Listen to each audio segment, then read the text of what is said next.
Exhibit YY9, and we had reached paragraph 5.16. Was it my statement or Mr. Y's statement? Yes, of Mr. Y's statement next to your statement. Yes. You go to paragraph, thank you. You go to paragraph 5.16. I don't intend to make you responsible for the maths of Mr. Y, but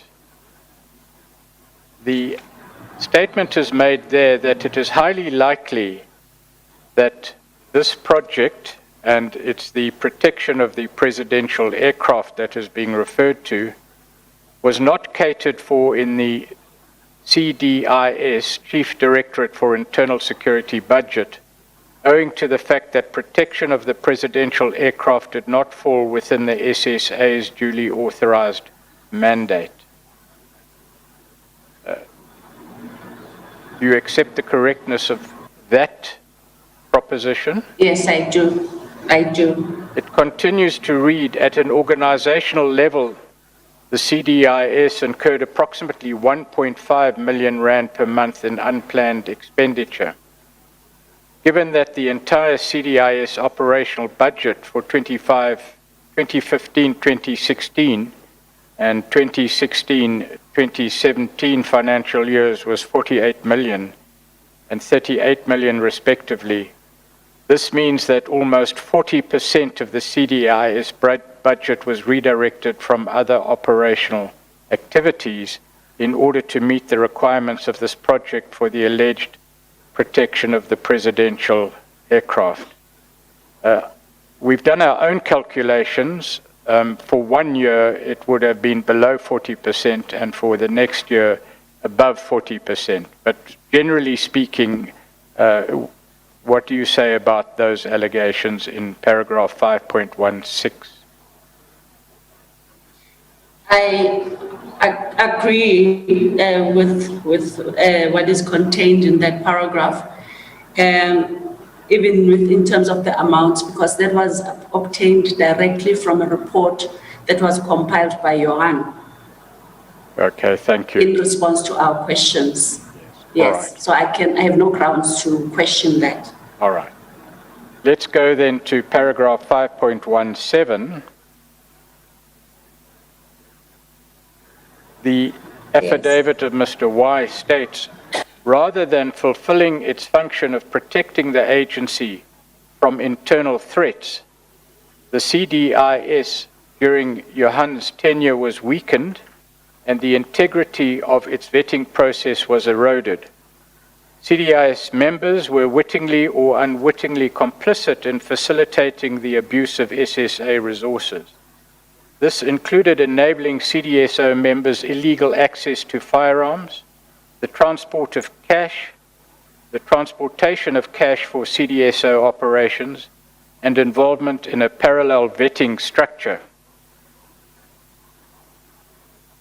What is your comment in relation to that part of paragraph 5.17, Ms. Kay? I agree with that 100%. There's also accounts on statements and everything. So that has happened. That has been the impact. Right.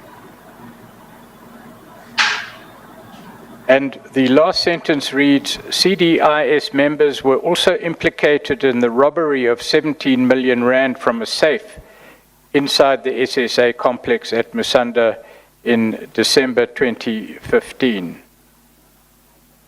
Your comment in relation to that? Yes, it did happen, and we did get input from Johan himself on this in detail, and this was confirmed by him as well, that the people are within his unit, but those people remain there currently. Yes, and that has already been dealt with to a limited extent in other evidence, and perhaps will be dealt with further. Under the head A Shift in Intelligence Philosophy, the affidavit of Mr. Y continues in paragraph 5.18. I'll read the conclusion in 5.18 and then ask you to comment, Ms. K. In conclusion, the Constitution, together with legislative and policy prescripts, including the Presidential Handbook, clearly set out the mandates of the various security cluster stakeholders.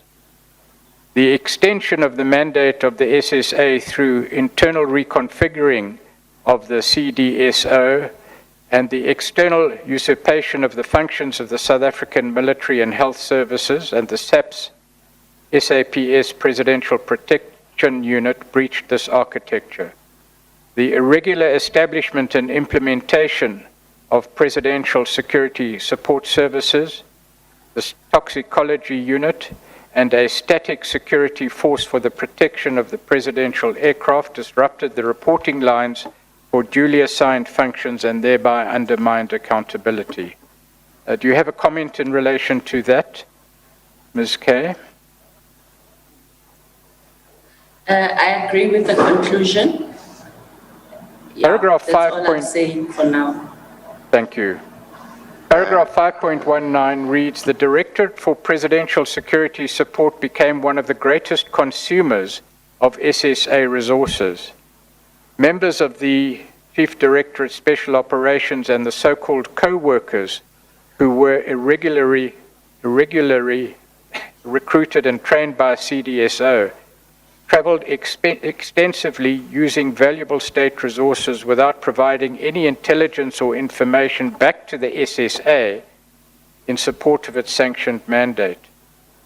Project Visa, or the Project Visa investigation, has found no discernible benefit to the SSA or the nation from these activities.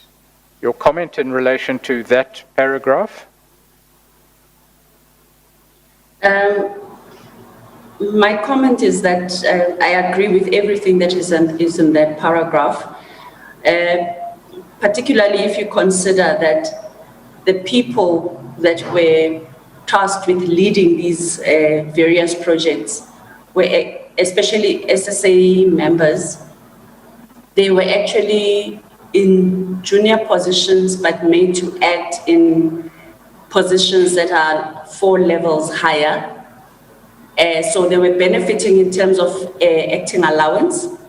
And then furthermore, there was then the travel allowance and everything that pertained to traveling all around wherever the president and the deputy president were. So it is, I do agree with that it was the greatest consumer, because if you look at the schedule of those, the two, number 1 and number 2 of the country, it would translate into a whole lot of expenditure. Thank you. Then in 520, several further observations are made, and again I'll read them to you. The cost of this increase in security not only lies in the actual rand value expenditure, but also the cost of weakened state functioning with the eroding of legitimate structures. The duplication of services strained relations between stakeholders and inadvertently led to a paralysis of the legitimate functionaries whose responsibility the security of the president actually is. This duplication also led to a disabling of legitimate SSA resources by undercapacitating crucial functions within the agency. Where the SSA does have a role to play in the protection of the president, such as regular intelligence assessments, these were functions that would ordinarily be carried out by legitimate SSA operational arms, such as the Special Events Unit, Operational Support, the Chief Directorate, Intelligence Management, and the Foreign Branch. Do you have any comment on the observations made in that paragraph? I agree with the observations. Do I understand it correctly, in order to clarify, not only did the SANDF and the SAPS have security functions and capacity for protection services of the nature that you've dealt with or have been dealt with, but also the State Security Agency itself had units that could have dealt with some or all of the security functions that the CDSO dealt with. Yes. Paragraph 5.21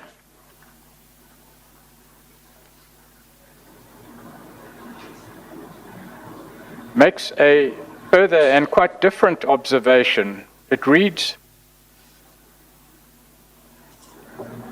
"The greatest risk, however, is that unskilled, unvetted persons were deployed within the inner perimeter of presidential security. The principal client, the president, was guided by individuals with no coherent approach to intelligence or competence to assist with proper policy making. There was at best a haphazard approach to the work undertaken by CDSO, a stark contrast to the way in which the legitimate activities of the SSA are carried out. Intelligence is a deliberate effort, yet there is no indication that any of the CDSO's work was informed by thorough planning and scanning efforts or intelligence assessments. Moreover, the agency was aware of this and nothing was done to curb this risk from within. On the contrary, those entrusted with responsibility for protecting the integrity of the SSA's internal security, such as the Chief Directorate Internal Security, CDIS, appear to have been complicit in the CDSO's bypassing of official accountability structures." Do you have any comment in relation to that? I agree fully with the paragraph in as far as it goes to intelligence assessments, that part, that line. But where it says the agency was aware of this and nothing was done to curb the risk from within, I would like to disagree with that. Because looking at the documentation, I have seen that there were efforts by, among others, Ambassador Kujo, to get the CFOs to exercise more controls in terms of the spending. There were also attempts by other senior managers to get CDSO to account. I saw a whole lot of numerous budget management committee minutes, which indicated how many times the issue of CDSO not even having an APP What's an APP? was raised, and the issue of, so based on that, I could cite other examples. I can't say that nothing was done to curb the risk from within. There were instances, I just want to make one last example on this. There was an instance, yesterday we talked about Kusela, where a person was withdrawing 1.8 million rand a month. In this instance, one individual from CDSO was taking this money every month, but they were not settling those TAs. They kept taking the money. An official, a senior official from finance, wrote in red pen, in red ink, on the TA that this member must not be given another TA until they settle. It was, I think it was the 4th of whatever month and year. On the 5th, the CFO overrode that and approved that the person takes the money. So there were efforts, but there were also enablers in this respect. Thank you. What is an APP? It's an annual performance plan. Okay.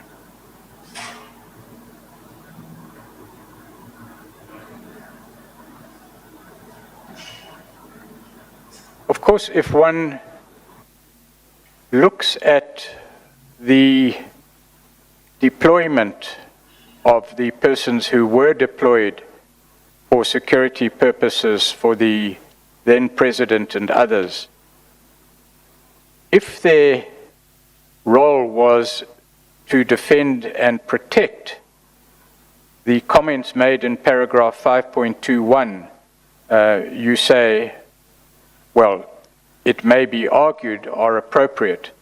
But if they had another role, what one might term an offensive or activist role, would your comment be the same? Could you please repeat the last part of your question?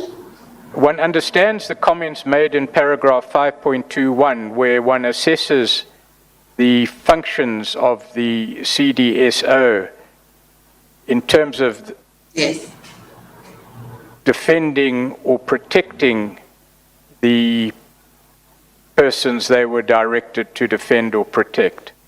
But if the role was different, if the role of those who were deployed under the CDSO was an offensive or aggressive or a different type of activist role, would your comment be the same?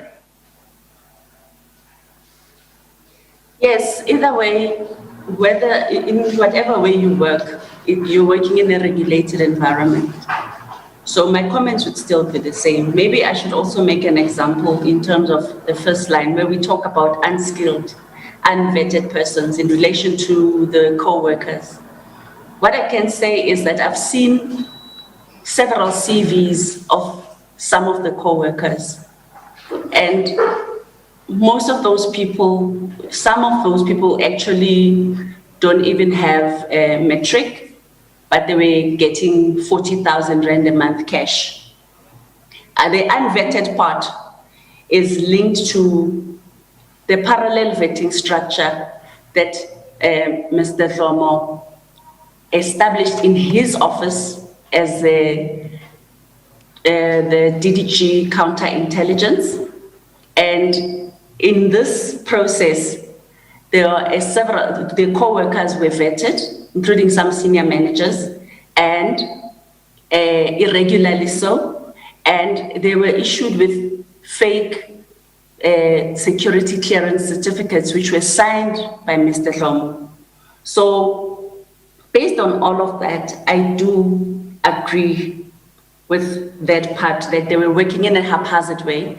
All of the acting senior managers that have, in terms of the implicated individuals that the team has interviewed, none of them could point me to an annual performance plan. So without an annual performance plan, how is the budget then allocated to CDSO? How is CDSO able to expend all of the money, the millions that they expended without an APP and a loaded budget? So I actually align myself with all of that. The only issue that I have in that paragraph is what I already covered in terms of nothing was done. All right. Can we just confirm, and I know it's very difficult for you because you are asked questions in relation to your confirmation of allegations, but any additional allegations, if we could leave those for your supplementary affidavit, if we could just exercise some caution there. But perhaps we should have confirmed that earlier. Paragraph 5.22, the overreach of the SSA's duly authorized mandate by the CDSO and the Presidential Security Support Service in particular reflects a shift in intelligence philosophy during this period. I think that has been said several times. We needn't go to that observation for the moment. But the deployment of improperly vetted and trained individuals with exclusive reporting lines to Ambassador Dlomo and thereafter to the former president resulted in the creation of a personal force at the disposal of Ambassador Dlomo with state resources. Do you agree with that Yes, statement? I do. It continues. I agree with that, sir. Thank you. It continues, during this period, the focus of the security cluster shifted from the security of all the people in South Africa to the security and tenor, it reads, of one individual, former President Zuma. Do you agree with that?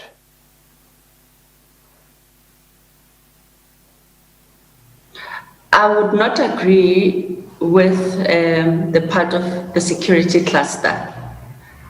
I don't have information that would confirm that the security cluster they shifted their focus to that.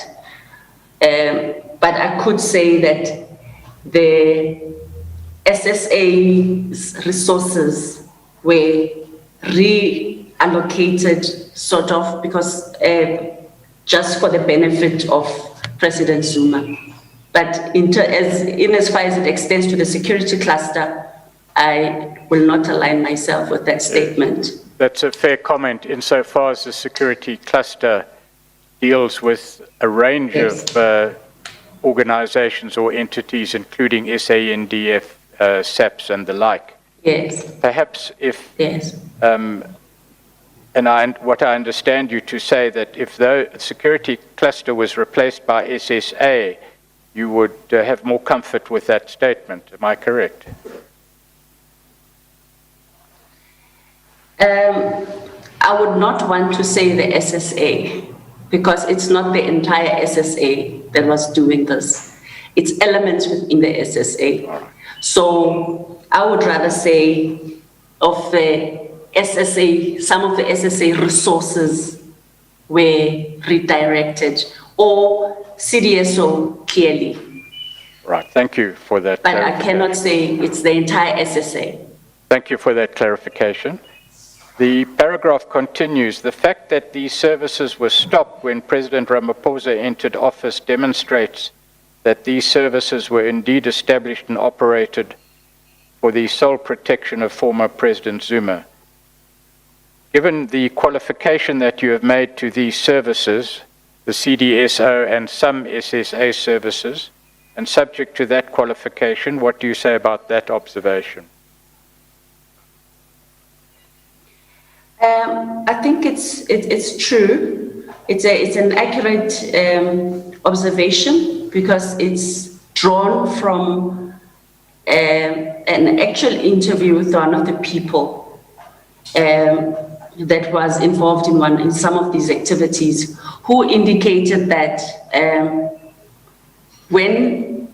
after Nasrec, their submissions were not approved for guarding the presidential plane. And when they asked for reasons, they were told that it's because President Zuma is no longer president. So based on that statement, which is on record elsewhere, I would align myself with this conclusion. Right. I'm sorry, Ms. Kay. Did you say that somebody said the CDSO after Nasrec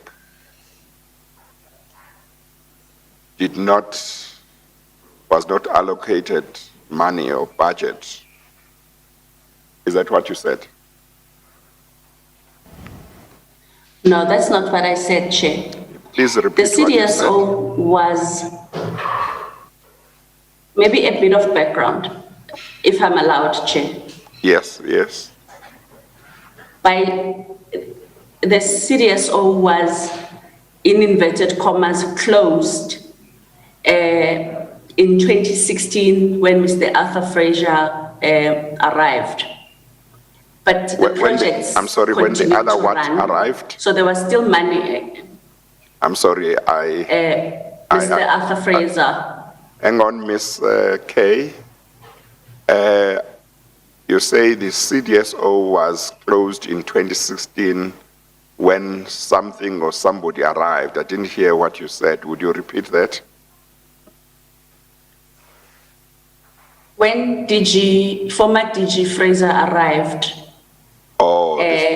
he closed down CDSO. It was said that he closed down CDSO. However, some of the functions that were under CDSO continued, including the guarding of the presidential plane and the protection side to a limited extent, I think. But on the aircraft issue, the individual that we interviewed indicated that they were applying as usual. They submitted a submission for approval for travel as usual, and that was turned down. And when they asked, because it fell under IS, that project, when they asked whoever was responsible for IS at the time, they were told that it's now a new president. President Zuma has left office, so that's when the project ended. So the individuals you are talking about, were they individuals who were members of CDIS, or what unit were they members of? It's members of CDIS. So you were... Because you remember, Chair, there is a paragraph that 516 that talks about the funding of the project of guarding the presidential plane from the CDIS budget. Yes. So it was a member from CDIS who was doing that. So at some point there was collaboration between CDIS and CDSO on certain matters. Okay, all right. So this member said that, I guess he or she and others in CDIS, when they requested money for traveling or other such monies in order to do what they believed was their work, they were not given, or those requests were not approved. And when they asked why, they were told that it was because Mr. Jacob Zuma was no longer president. Is that what you were told? Yes, Chair. Okay. After the CDSO had been closed in 2016, may I find out whether its activities continued under some other unit, or did they cease other than the guarding of the aeroplane, of the presidential aircraft?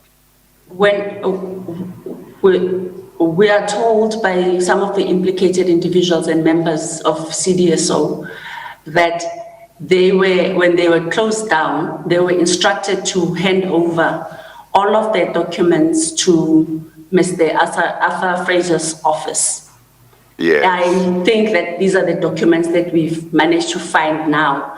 However, the projects continued running because there was still money expended in the 2017-2018 under the CDSO budget. But now, when these activities continued after the CDSO had been closed,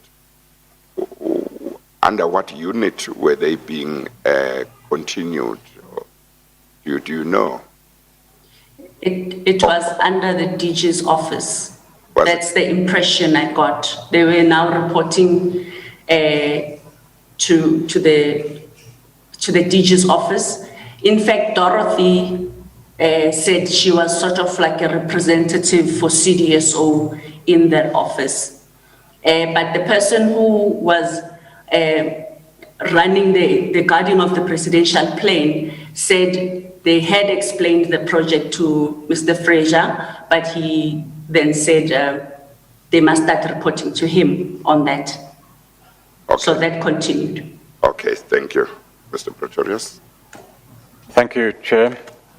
Ms. Kay, paragraph 5.23 reads, the high-level review panel on the SSA recommended that the broad interpretation of the SSA mandate should be reviewed.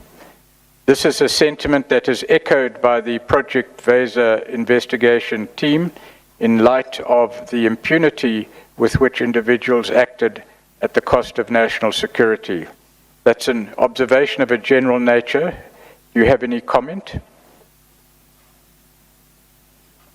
I have no comment. Do you agree with it? Or would you like to hold on that? I have a challenge with the issue of the SSA mandate. I don't know whether the mandate needs to be reviewed or what needs to be reviewed is how we uphold that mandate and how we execute that mandate. Yes. So I'm finding myself in a difficult position where if we say broad interpretation must be reviewed, I guess they based that on something, but for me, I think the mandate is clear. It's about how not to abuse it. That's my sentiment. I understand you're saying that the mandate is there, it's in law, it's in the policies and procedures, it's what is done within the SSA that you would focus on it. Do I understand you correctly? Yes, sir. Okay. Let's then move to a different topic, and that is the particular operations of the CDSO that was the subject, or that were the subject of the VESA investigations. Before we get to the particular topics, the affidavit deals with a number of general matters, and I'll put these to you from paragraph 6.1 onwards. Paragraph 6.1 reads, during the period 2012 to 2018, the CDSO undertook a number of counterintelligence projects and operations. The Project VESA team has evaluated these projects and operations from a number of aspects, including their alignment with the SSA and or CDSO's mandate, their compliance with policy prescripts and processes for establishment, the controls applied to the disbursement of funds, and the nature of the operational activities purportedly carried out. Is that a fair summary of the activities of the investigation under Project VESA? Yes, it is. It is, Chair. Right. And there follow in paragraph 6.2. I'm sorry.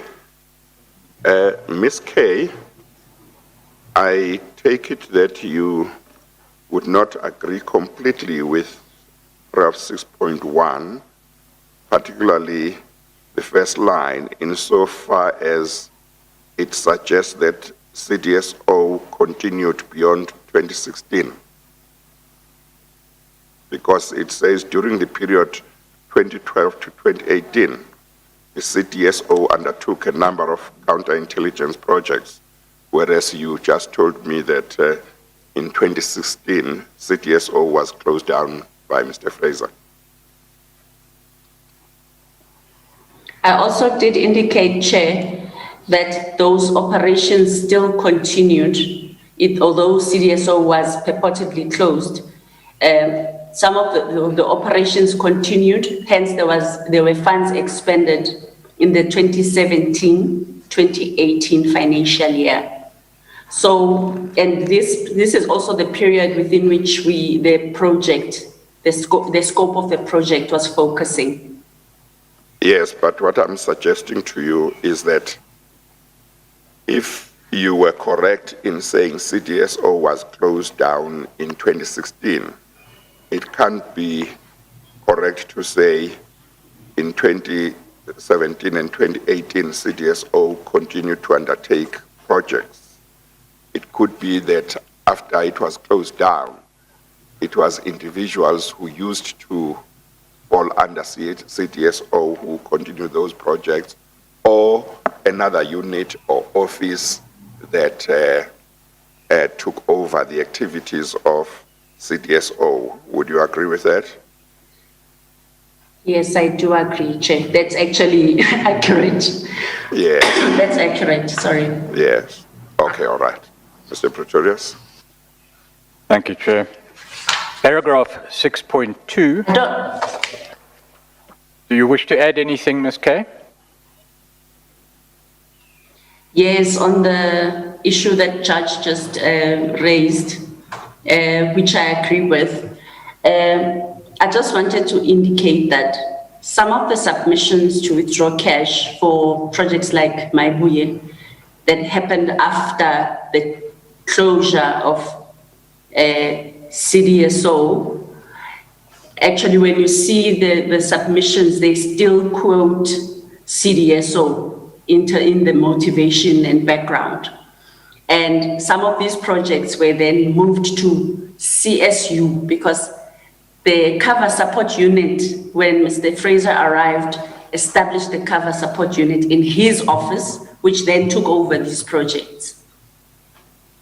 Just wanted to clarify that. When you say which took over this project, you mean which took over the CDSO project? Yes, some, Okay. yes. Okay, let's get that clear.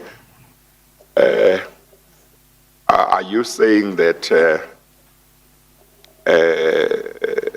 this unit, what did you call it, cover unit?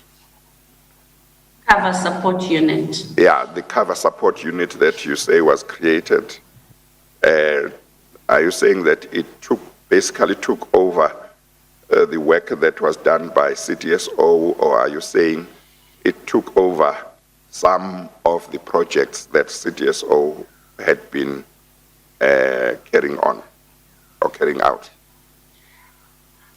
I think for accuracy purposes, Chair, I should just say that, remember when we dealt with the architecture yesterday? Yes. We said CSU was moved into SO. Yes. So with the closure of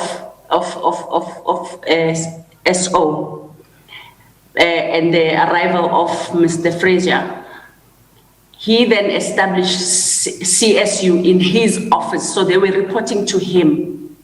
So I cannot say CSU was fully continuing with all of the work because some of the admin staff in that office was involved in the same operations. So it was under that umbrella of DG's office, CSU, that some of these projects of CDSO continued.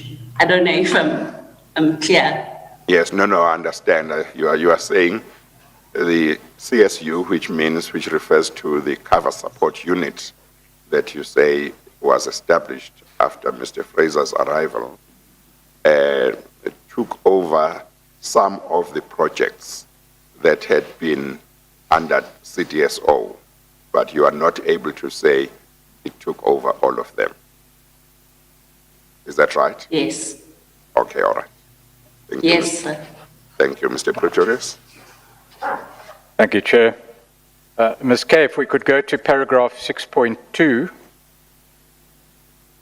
which contains Yes. at least 4 general observations about the CDSO's operational activities. These are general conclusions which will be detailed in due course. 6.2.1 says the documentary motivation for the establishment of the projects was entirely inadequate. The establishment documents for these projects contained only a generic, all-encapsulating reference to the SSA's counterintelligence mandate. It is a general statement, and perhaps an absolute statement, but do you have a comment?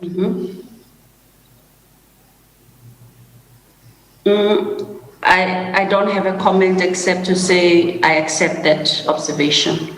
Right. 6.2. I agree with it. Thank you. 6.2.2 reads, no or limited detail was disclosed regarding the proposed plans and outcomes of these operational activities, and there are conflicting accounts of the project's plural apostrophe deliverables. Do you have a comment? That is true. 6.2 is 6.2.3. accurate. I'm sorry I interrupted you. You said, Ms. Kay? No, I was just saying 6.2.2 is accurate. I agree with it.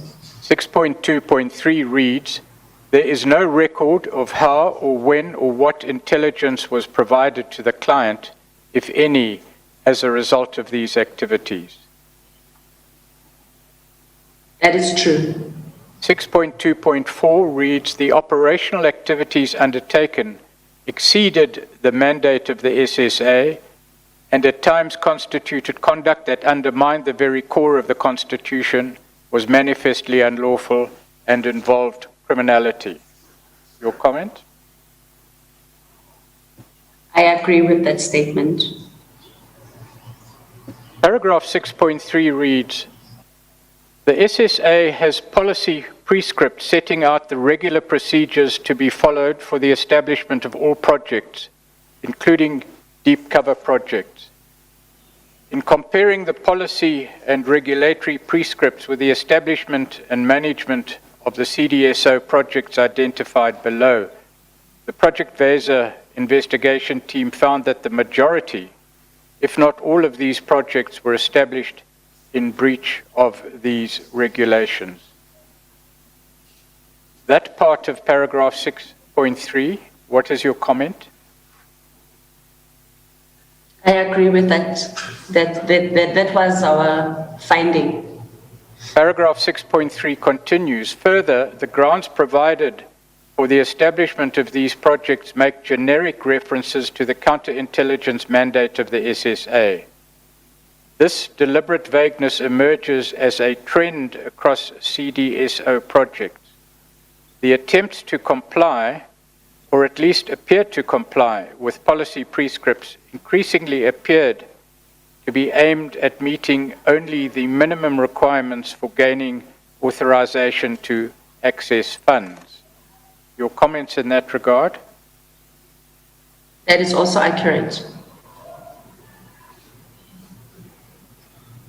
Can I ask this in clarification of what is said here? The real purpose of the project, was that stated in the motivations? Always? Or sometimes or never? It's sometimes. Right. Most of the submissions that require or request that a project be established, we're basically giving generic kind of statements, referring to that counterintelligence mandate.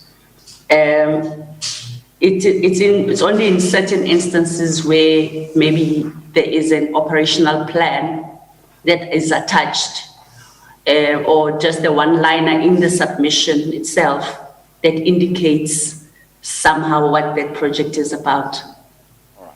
Not that it's for deep cover projects, it's not necessarily required that you give all of the detail, but at least in the operational plan as it is, you'll have to also justify whatever expenditure that, there needs to be some more meat in there.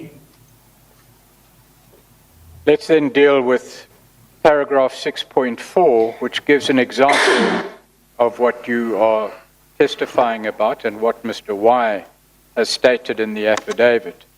6.4 reads, by way of example, the submissions motivating for the establishment of Project Constrasawa, Project Maibuya, and Project Wave, discussed below, all contained the same wording, were all authorized by the same individuals, and were all approved on the same day, 23 January 2015.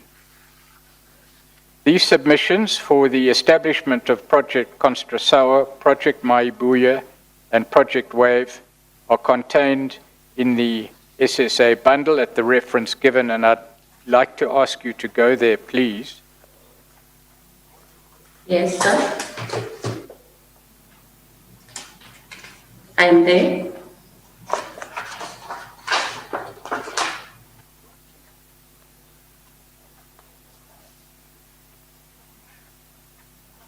Annexure CO appears in SSA 01 at page 248. Yes. I've got it.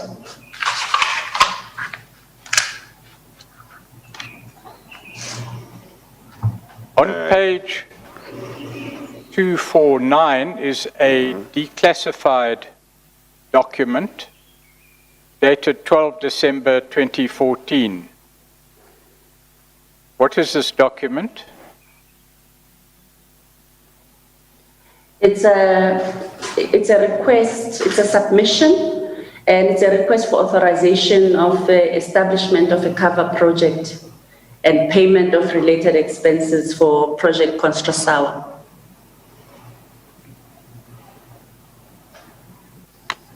Just go to paragraph 2.1 on that page. Well, what is this document, firstly?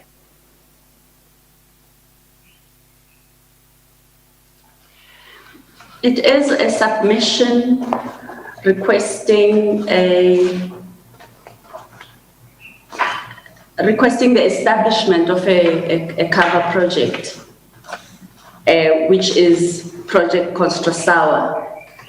But what I don't understand is talks about payment of related expenses, but I think that's neither here nor there. So when, in terms of our operational directives, you're supposed to have an operational plan, which is attached here, as you will see on page 253. But that document should then go through with its budget, go through the CFO first for certification, and then once that is done, the submission for a project to be established will then be compiled and with the operational plan attached. So this is the submission for that purpose. All right. I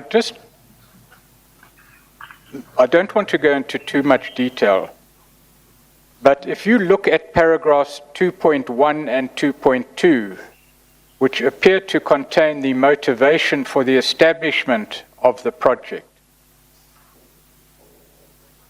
those are general statements which deal with the special operations mandate or activities. Do you see that? I see that. In other words, but it also... Yes. Yes. No, please answer. No, continue. There is no specific... No, let me listen first. Okay, good. There is no specific reference in paragraphs 2.1 and 2.2 to exactly what it is intended the project to do. Is that correct? Yes. And 2.1 and 2.2 are statements of a high level and general nature. Is that correct? Yes. Yes, sir. So, in this motivation, do you see anywhere an explanation to those that are asked to approve the project of exactly what the project is going to do? You've described what the project entailed. Does that appear here? On 2.2, I think the second paragraph, it starts with the covert nature of the project is intended to protect identification of personnel, resources, and intelligence gathering. As such, early environmental scanning exercise will be undertaken by CDSO operatives into the intended target location as of the 17th of December. Full swing operations around the project are to begin from the 1st of January 2015 to the 31st of January 2016. So that doesn't tell me exactly what these people would be doing. And in any case, environmental scanning is done at the SSA anyway. You don't need to have a deep cover project for that. That sentence, Ms. K, starting with the covert nature of the project, says the covert nature of the project is intended to protect identification of personnel, resources, and intelligence gathering. I'm not sure that I understand what it means, but maybe you do. I would have thought that I would have thought that it's the activities that will be engaged in that dictate whether the project should be a covert one or not, and not that it will be the protection of the identities. Do you understand what I'm saying? Chair, I can hardly hear you. I apologize. You did not hear me. Okay, I'm saying I would have thought that what determines whether a project will be a covert one would be the activities that will be undertaken, rather than this sentence seems to say we have made this project a covert project in order to protect the identities of personnel and so on. Do I misunderstand how these things work?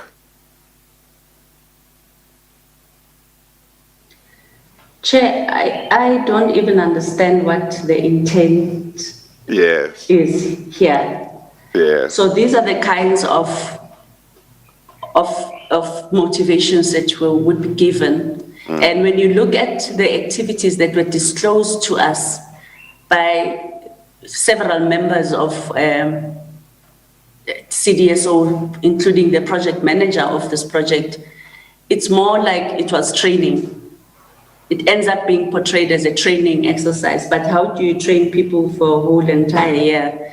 And if it is about training on intelligence gathering, whatever, then it should have been done. Maybe we do have an academy that could have done that, I think.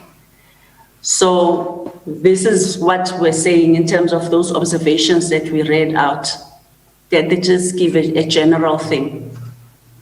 Well, the reason why I'm attracted to it, because I don't understand or what it says, or I'm not sure that I follow its reasoning, and I'm linking that with the point, with a point which maybe is a point that may be made from what you have said, namely that when they sought to establish certain projects, the motivation would be very vague and so on. And I wonder whether the motivation here might well reflect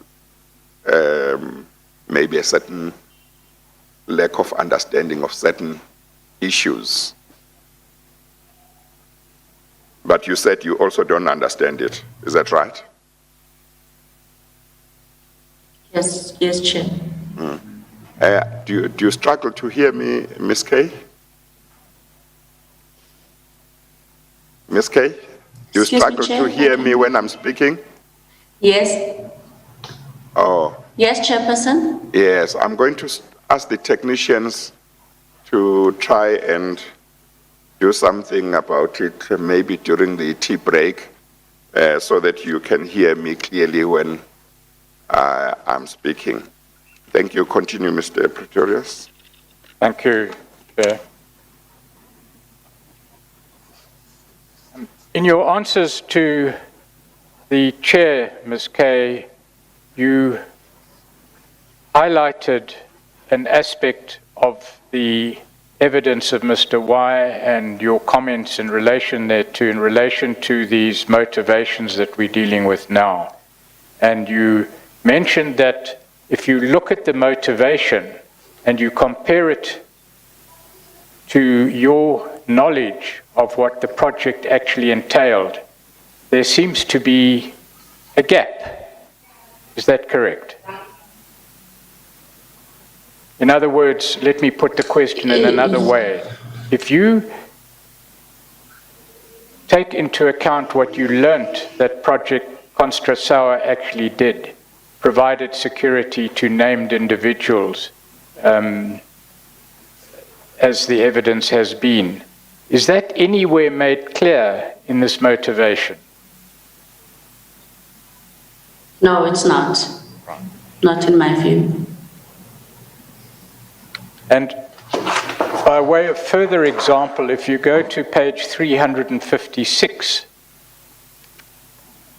that's annexure MO referred to in the paragraph. What page? 356, Chair. Of bundle 1? Bundle 1, yes, apologies, Chair. 356. 356.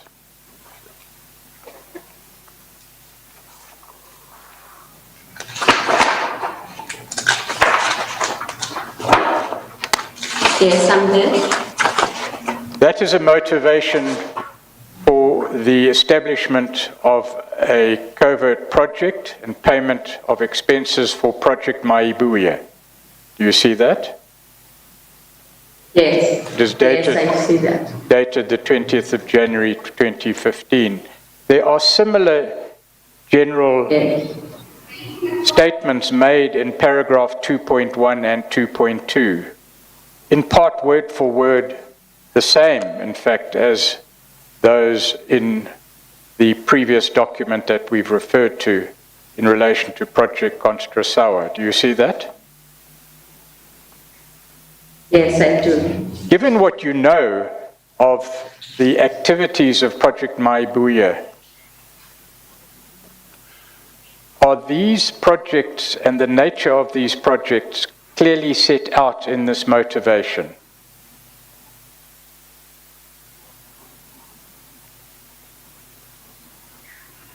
I think partly, if you look at 2.2, it says the above proposed project is in line with the continued strengthening of operations within South African borders, with an aim of gathering, influencing, penetrating, and neutralizing any form of threats or potential threats capable of destabilizing the democratic rule of the Republic of South Africa.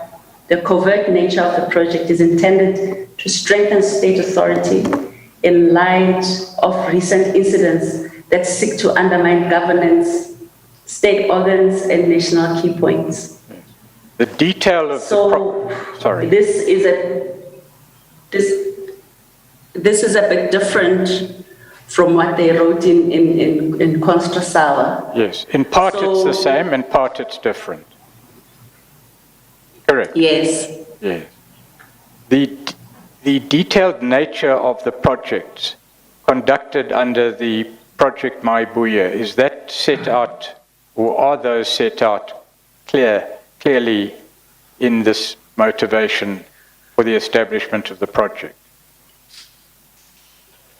No, they are not, Chair.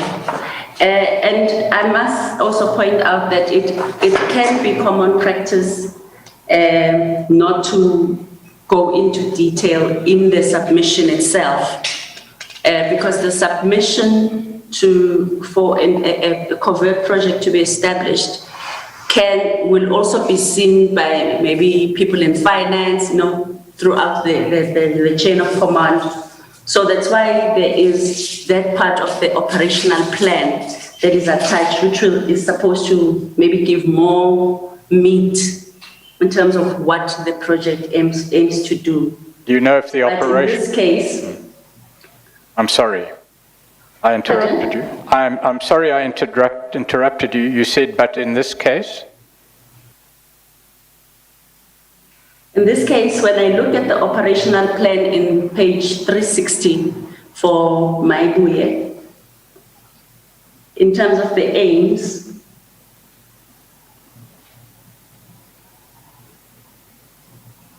it says in 1.2,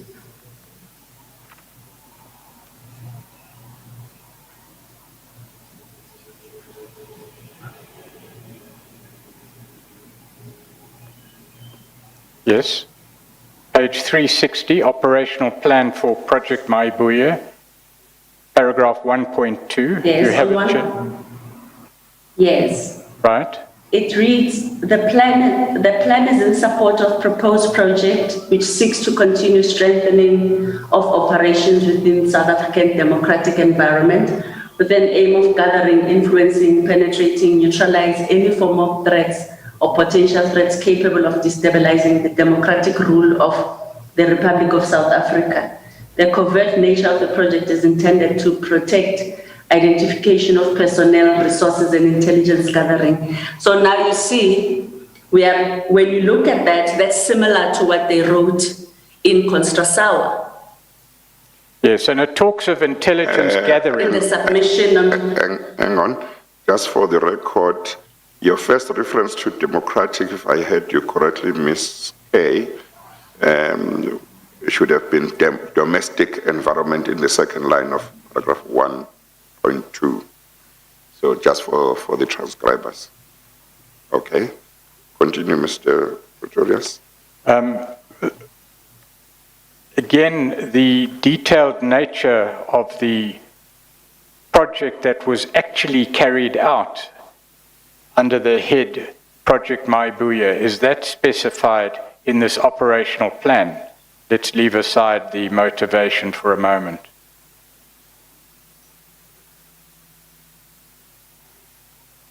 no, it's not. But what I'm trying to point out is the word for word, it's a copy and paste of this line. It's what Judge was asking about, whether I understand.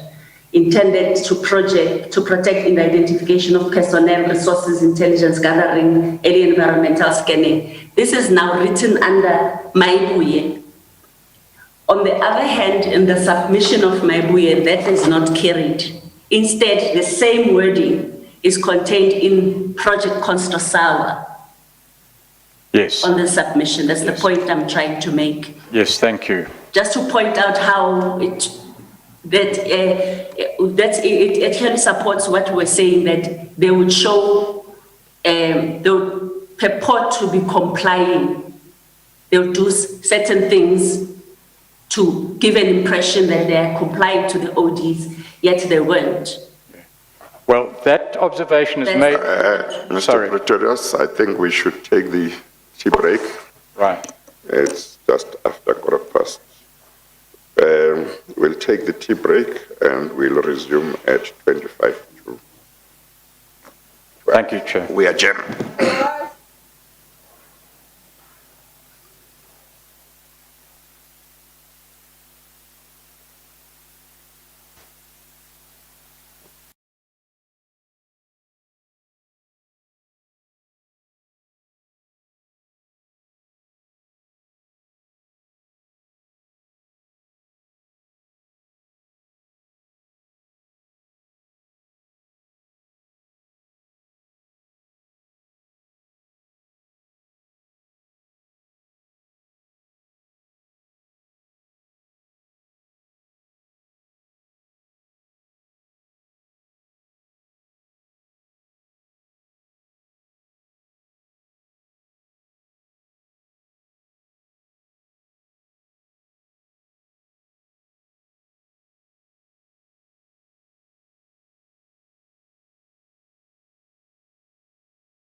Okay, she can't hear us. Can you hear us, Ms. Kay? Yes, I can hear you. All right, and you're there and you're ready to continue? Yes, I am. Okay. Thank you. Sorry, there was just a break in communication. Yes, I think so.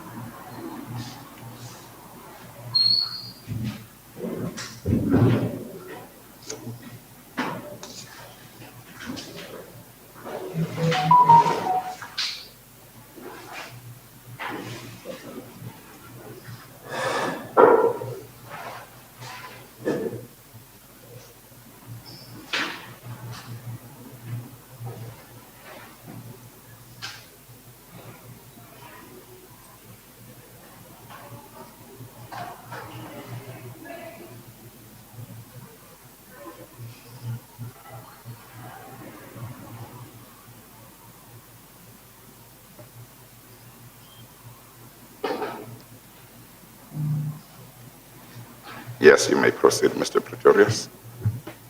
Paragraph 6.5, Ms. Kay. Yes, sir. Reads, notwithstanding the vague and generic motivations for the establishment of these projects, the operational activities that were purportedly undertaken are in clear breach of the constitutional prohibition against partisan and politicized intelligence. We'll come to detail later, but do you agree with that general statement?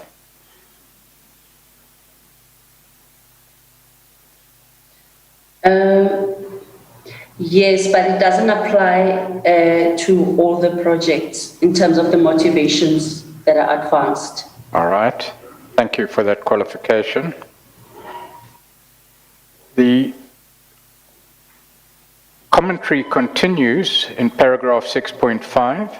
It reads, this politicization of the CDSO can be traced back to the restructuring of the SSA's counterintelligence capacity, which shifted focus and resources to countering perceived threats to the personal and political security of former President Zuma.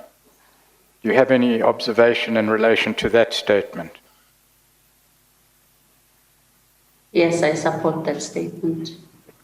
The last statement in paragraph 6.5 reads, the operations run by the CDSO under Ambassador Dlomo, is that Tulani Dlomo, are the concrete result of these politicized intelligence priorities. Do you agree with that? Yes, I do. Paragraph 6.6. Before you go to the next paragraph, Mr. Pretorius, Ms. Kay, in the two letters that Mr. Pretorius referred you to before the tea break, which motivated for certain projects, I realized Yes. that although they were written prior to 2016, there is a reference, or there are references to them, to the cover support unit. I may have been wrong. I thought that you had said the cover support unit was established after Mr. Fraser's arrival in 2016. So, but I may have been wrong. I just wanted to clarify. No, sir. Yesterday, when we covered the restructuring before Mr. Dlomo arrived, we indicated that CSU was moved, and it existed then, and it was moved to fall under CDSO. So when in 2016, when CDSO was closed, the CSU was moved in inverted commas or re-established within the office of the DG. So the CSU cover support unit existed before 2016 as a unit Within SO. within CDSO, is that right? Yes, Judge. And then you say when CDSO was closed in 2016, the cover support unit was moved or retained, but then it fell under the Office of the Director General. Is that right? Yes, with a new appointed person to lead it. Yes, but it was still referred to as the CSU. Yes, sir. And as far as you know, it was still performing the same function as it had performed before 2016? Or is that something you are not sure about?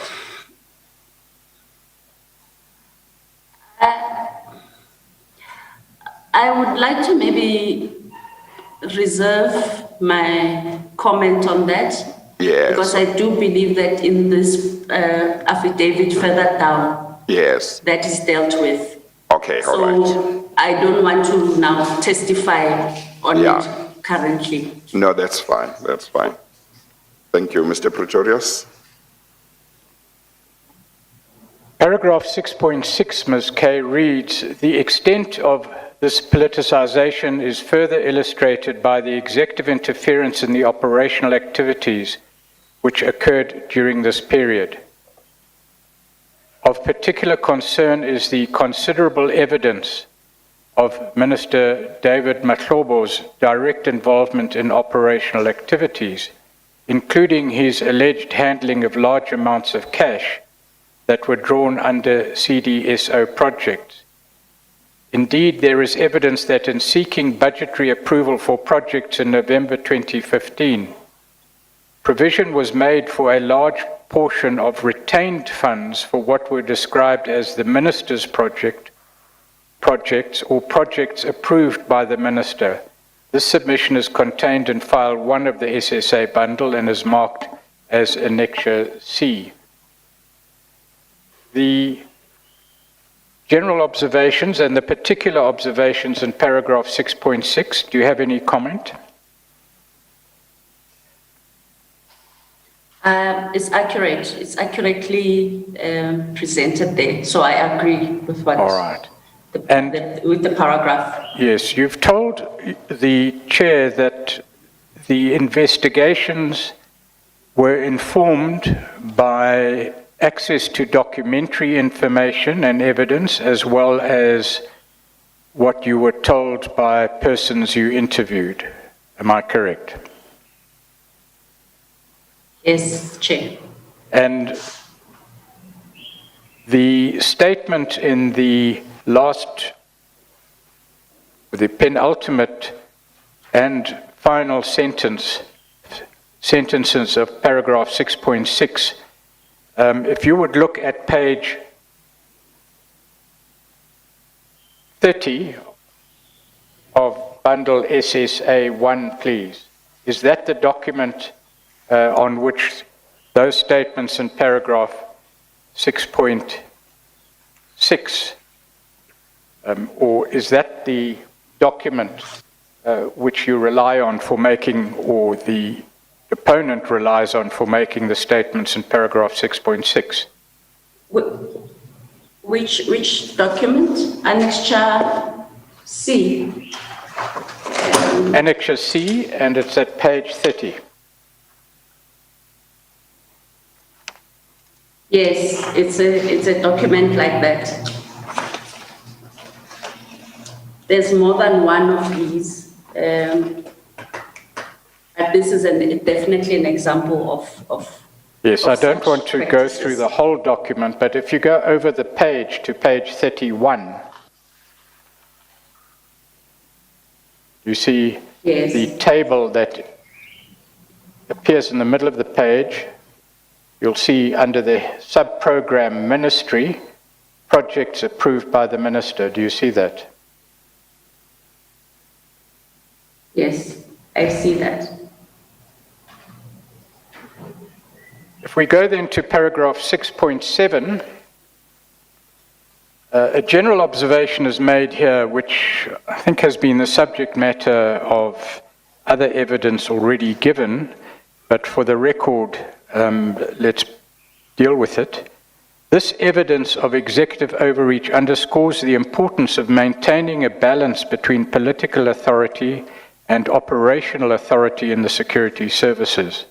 Without political restraint and operational independence, there is a risk that the intelligence services will be pressured to provide intelligence that serves the narrow political interests of the political authority rather than the national security interests of the country. That sentiment or view has been expressed earlier. It is here expressed by Mr. Y. Do you have any comment?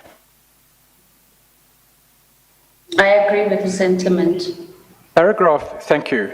Paragraph 6.8 reads, finally, it should be noted that pervasive financial irregularities and weak financial controls make it difficult to ascertain the full extent of the operational expenditure incurred under these projects.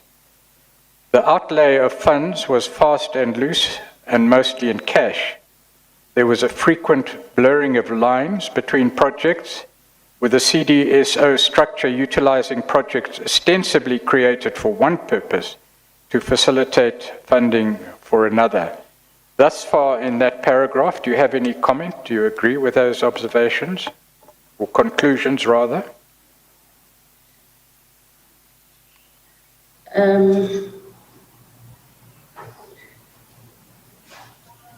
I agree. I just don't understand that part of to facilitate funding for another. Maybe it's my English. Blurring of lines between projects, that's true. CDSO structure utilizing projects ostensibly created for one purpose to facilitate funding for another. That is true. I agree with that part, with that statement. All right. The paragraph 6.8 continues. It reads, there was also frequent, quote, double dipping, unquote, of funds as illustrated by Project Khusela, KHUSELA, dealt with below in relation to the toxicology unit. Is that a fair comment? Yes, I think we could maybe add suspected double dipping. Right, frequent suspected double dipping. Thank you for that qualification. Yes. The paragraph continues, the abuse of the temporary advance system with cash being dispersed to CDSO members without subsequent reconciliation against expenditure means that the actual use and final destination of these cash payments are difficult to verify. Do you agree with that statement? Yes, I do. And then paragraph 6.9 gives an example. A representative example of the irregularities referenced above is a submission dated 22 March 2016, requesting authorization for the, quote, payment of related expenses as per the approved project, square bracket S, close brackets, Maibuya, comma, wave and constructio. This submission sets out the estimated financial implications for the various CDSO projects and operations, totaling 9.9 million. This submission is contained in file 2 of the SSA bundle and is marked as Annexure C8. Would you go there, please? It's at page... Chair, I'm sorry, may I just point to the record, because otherwise if I leave it, it will be an injustice. Yes. I know that I've been engaging with the contact person from there, but I need to raise this because on the notice that we have been provided, and cautiously as I've also warned yesterday, the paragraphs that my learned colleague has referred to and the witness to an extent confirms them to be accurate and binding. In reference, paragraph 6.7 and 6.8 and 6.9, that mentions detailing my client and minister's project were not provided in the notice that I've received. So just for noting of the record. Yes, were you not provided with the whole statement? You were provided with the Extracts. extracts that Yes. were deemed to refer to your client. That's correct. And these were not these were not some of them. That's correct, Chair. You have it, Oh. you have it right. Okay. Thank you. Mr. Pretorius?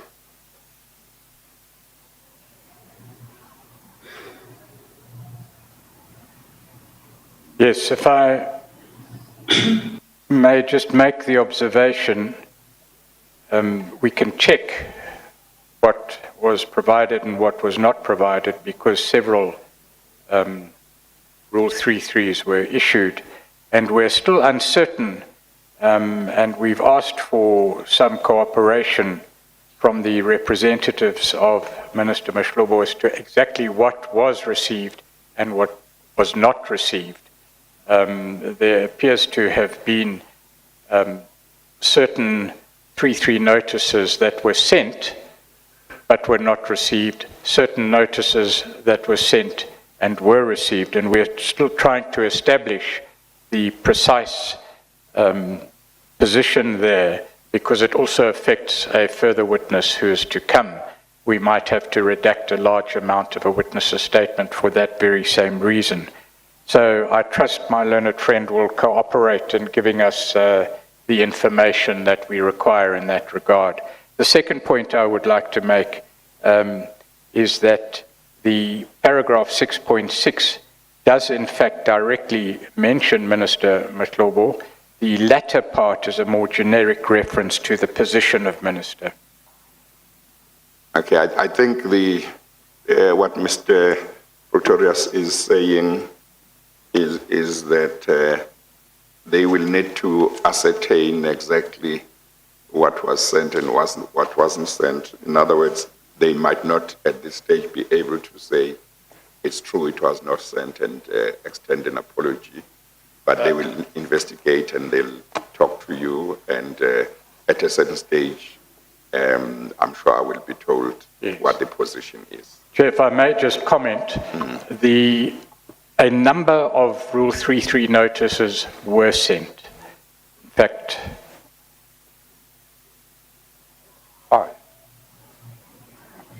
a number of Rule 33 notices were sent.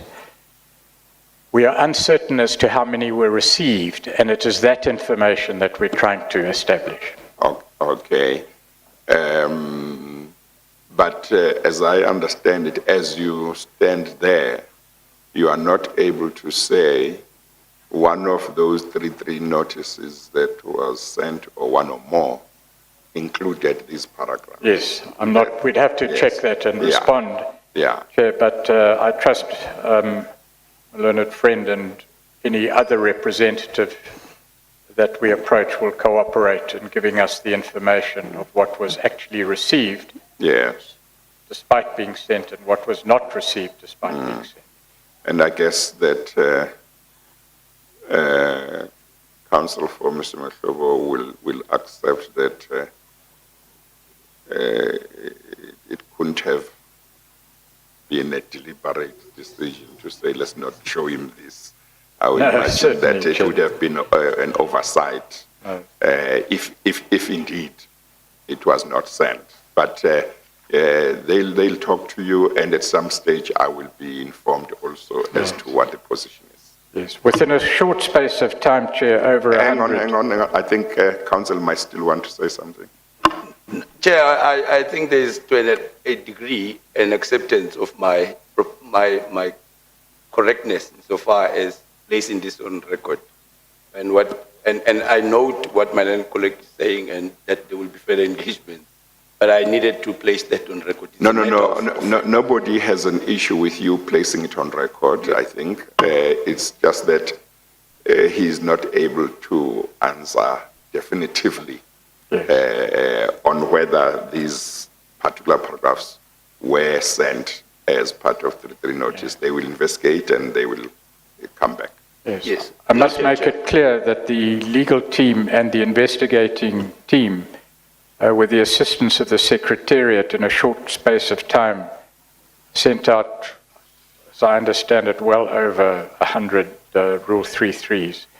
And the intention and the instruction was always that every allegation implicating a person should be dealt with. There was no deliberate concealment of any. Yeah, okay. And in fact, the passage there is contained, or the issues raised in paragraph 6.6 are contained in other 3.3s. So they are repeated in the evidence of other persons in respect of which 3.3s would have been given. So the minister would have been alerted to the fact that that allegation was made, even if it is correct that paragraph 6.6 wasn't placed before him. Yes, but obviously the point is, if these paragraphs were contained in 3.3 notices that relate to other witnesses, his point would be they were not notified that this witness, Mr. Y, would also make the same. And they should have been. Yeah. There's no doubt about it, Yeah. they should have been. Yeah. Okay. But we will check as to Yes. whether they were or not. I think I see the counsel here wants to say something. Definitely, Chair. I think it's an easy thing to resolve. We shouldn't really be wasting time on it. No, don't give suggestions about how it should be resolved. No, They but will first, sort it Chair, out. let me It's just. going to waste our time. No, Have you got something else, or is it the same thing? If it's the same thing, please sit down. Chair, going to be can I sorted be out. allowed less than No, a no, minute? not on this one. It's his matter, and we have dealt with it.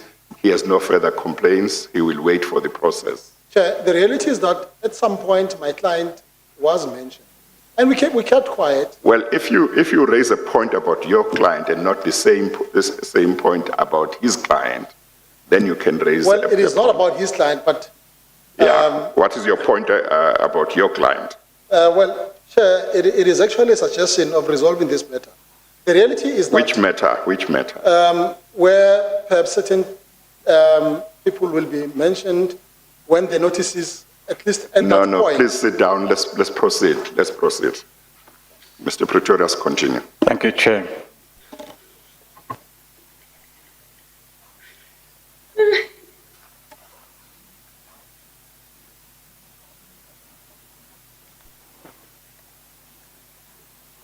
We were at paragraph 6.9, which reads, a representative example of the irregularities referenced above is a submission dated 22 March 2016, requesting authorization for the payment of related expenses as per the approved projects Maibuye, Wave and Construsuo.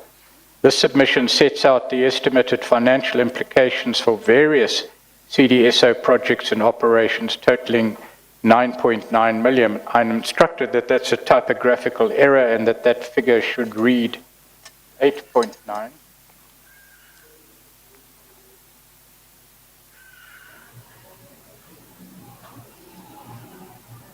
But if you would go please to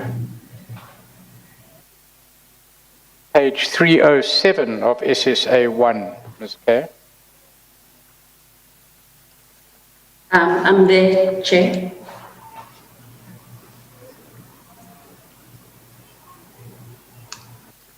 This is a document where names have been redacted. Hang on. Let me get there, Mr. Pretorius.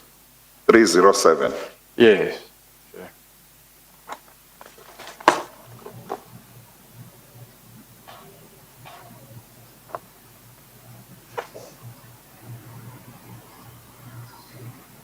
Yes.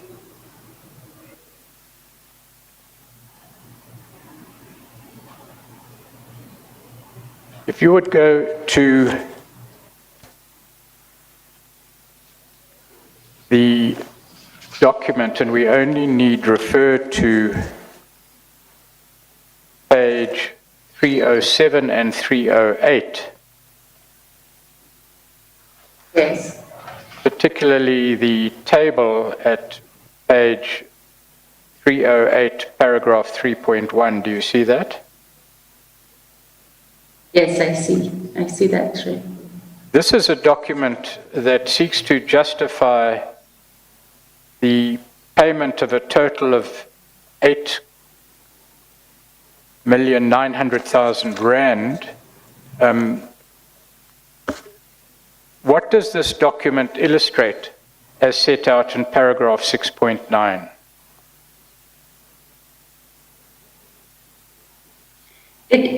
Firstly, it illustrates a breach of our financial prescripts, in the sense that, yes, it says nature of expense is Project Maibuye, and then there are operations under Project Maibuye. It says Operation Justice, Operation Lock, Operation Safe Corner, Operation Safe Return.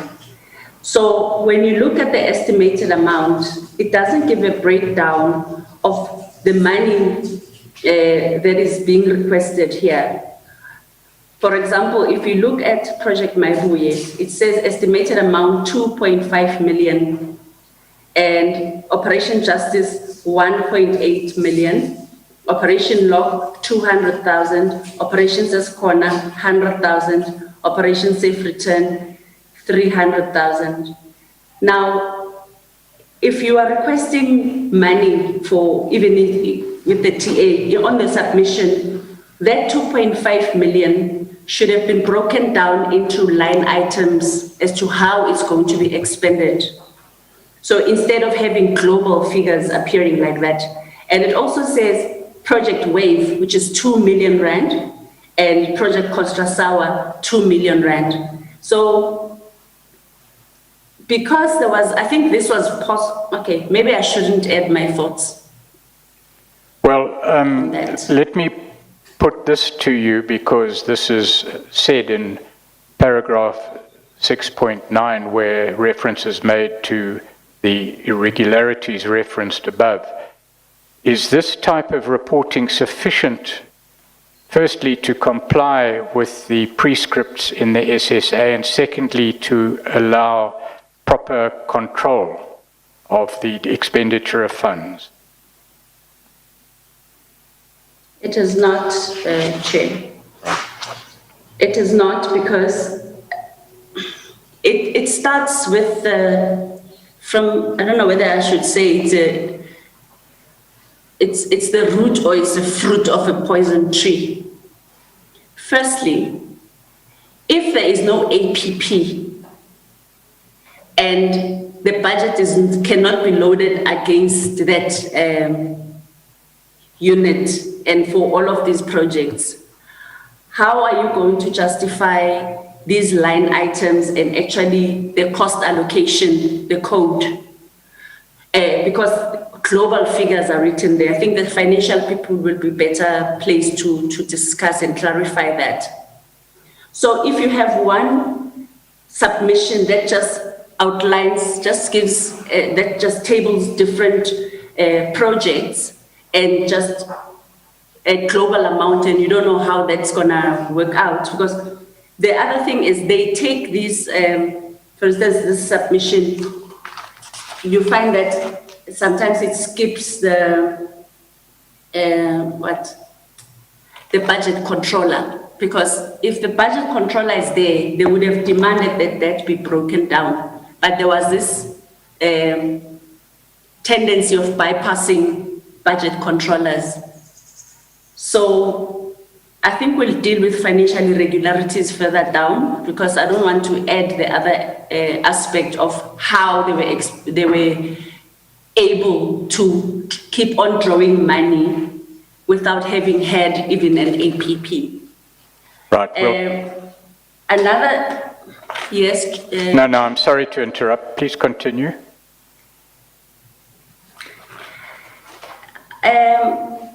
I think if you page to 309,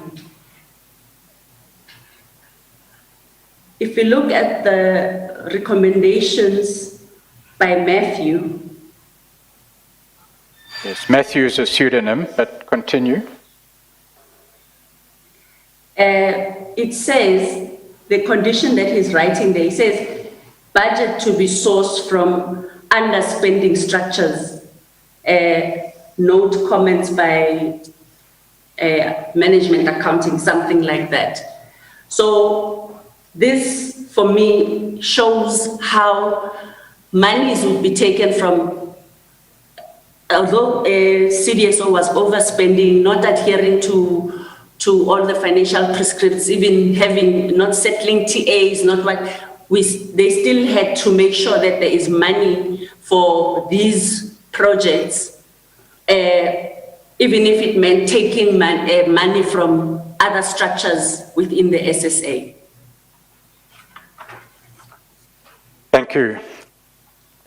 Let's move to 6.10. The following statements are made in that paragraph. Notwithstanding the challenges that arise from poor record keeping, the investigation team has calculated that... I'm sorry, Mr. Pretorius. Do you have an idea how regularly you will be referring to SSA Bundle 01? Will it be regular? Yes, it will be, Chair. It will be, okay. So I can't say they must take it away. I'm afraid from not. me. Okay, all right. The red stickers in my bundle proliferate from now on. Okay, no, that's all right. Thank you, Chair. Paragraph 6.10 reads, notwithstanding the challenges that arise from poor record keeping, the investigation team has calculated that on a conservative estimate, a total of 1 billion rand was expended on these CDSO projects during the period 2012 to 2018. Do you agree with that comment? Yes, I do. Continues. I'm sorry. Paragraph 6.10, Ms. K says on a conservative estimate, a total of 1 billion rand was expended on these CDSO projects during the period 2012-2018. Are you happy to be that conservative, or would you put it the minimum higher than that?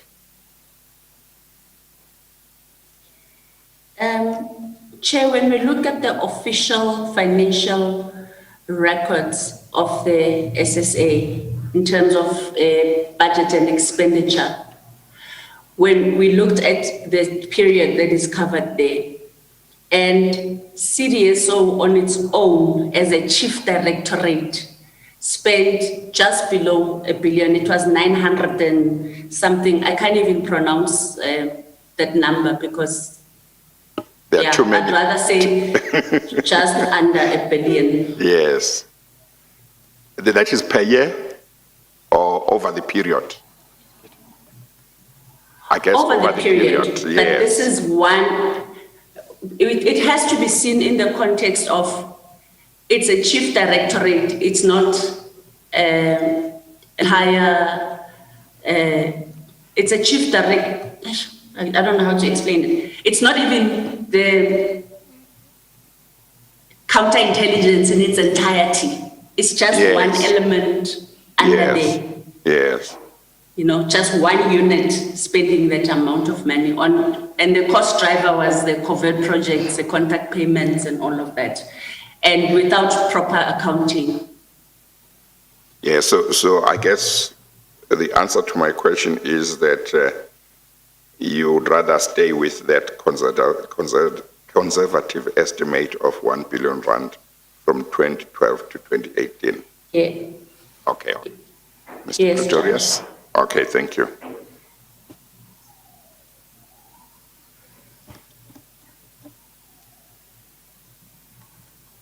Let's continue then in paragraph 6.10, continues to read, not only were these projects unlawful in their establishment, purpose and operation, but they were in any event of very little benefit to the SSA. Instead, these projects were used to channel SSA funds to the parallel intelligence structure engaged in unlawful operations that appear to have been primarily undertaken for the personal and political benefit of President Zuma and other high-ranking officials. What do you say about those sentences? I agree with the sentences. We move now to the particular projects and what these projects involve. We've seen some examples of the motivations for some of the projects, but we now go to actually what was done. Much of what you say here is contained in evidence already given, although there are one or two additions. Let's start with Project Construção, which is dealt with in paragraph 6.11 and following. 6.11 says, according to the request for authorization to establish Project Construção, this cover project had, quote, an aim of gathering, influencing, penetrating, and neutralizing any form of threats or potential threats capable of destabilizing the democratic rule of the Republic of South Africa, unquote. Although this proposal dated 12 December 2014 stated that operatives would begin work as early as 17 December 2014, official approval for the project was only given on 23 January 2015. The project manager was, pseudonym, Frank, who reported directly to Ambassador Dlomo, then Deputy Director Counterintelligence. The submission, or this submission for the establishment of Project Construção is included in file 2 of the SSA bundle and is marked Annexure CO. What is your comment on the contents of this paragraph?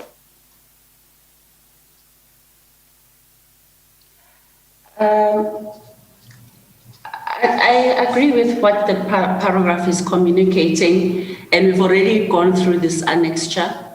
But I think when we get to the issue of contracts, it will make sense why we are highlighting these dates in this paragraph. But for now, I'm fine with the paragraph as it is. I agree.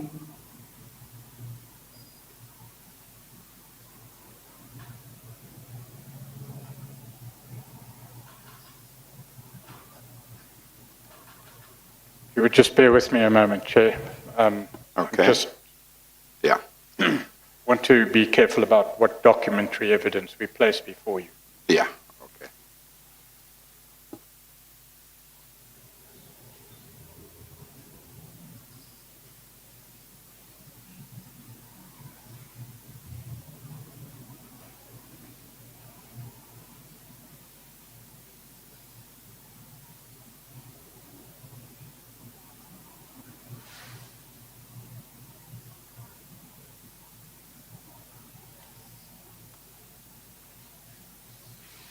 I could ask you to go to page 251, please, of SSA 1. Okay? Yes, Chair. I'm there. We'll just have to make sure, Mr. Pretorius, that we are consistent how we refer to bundle 1. Otherwise, somebody reading the transcript later will think it's a different document we are referring to. So it's a bundle, SSA bundle 1, and what page? 251. Thank you. This is a declassified document. It is a request for authorization for Project Construção. You see that on page 249 of SSA 1. One goes Yes, I see that. over the page in that document to paragraph 3.1. Yes. You will see the financial implications as reflected below are estimated and might vary. Nature of expense, Project Construção, estimated amount 30 million rand, and then there's a cost allocation. Do you have any comment on the sufficiency of the detail contained in that paragraph? My comment would be similar to what I had earlier on my buye, that you can't have a global amount in this way when you're talking about financial implications, because that 30 million rand would have been broken down into whether there's travel, whether there's operational expenses and other expenses, other expenditure. So if you request, or because this is one is for the establishment, it would be, I don't know if it would be appropriate to make it like this because they have had a breakdown in the operational plan. But if it was a submission to withdraw funds from that budget that is allocated, then they would still need to have the line items for it. Right. If you go to page 253, you will see there is indeed an operational plan for Project Constração. Do you see that? Yes. I've looked at this operational plan, and I am subject to correction, but it doesn't seem to me that there is a description of what we've learnt was exactly part of Project Constração's activities, namely the provision of personal security to a number of named individuals. Can you comment?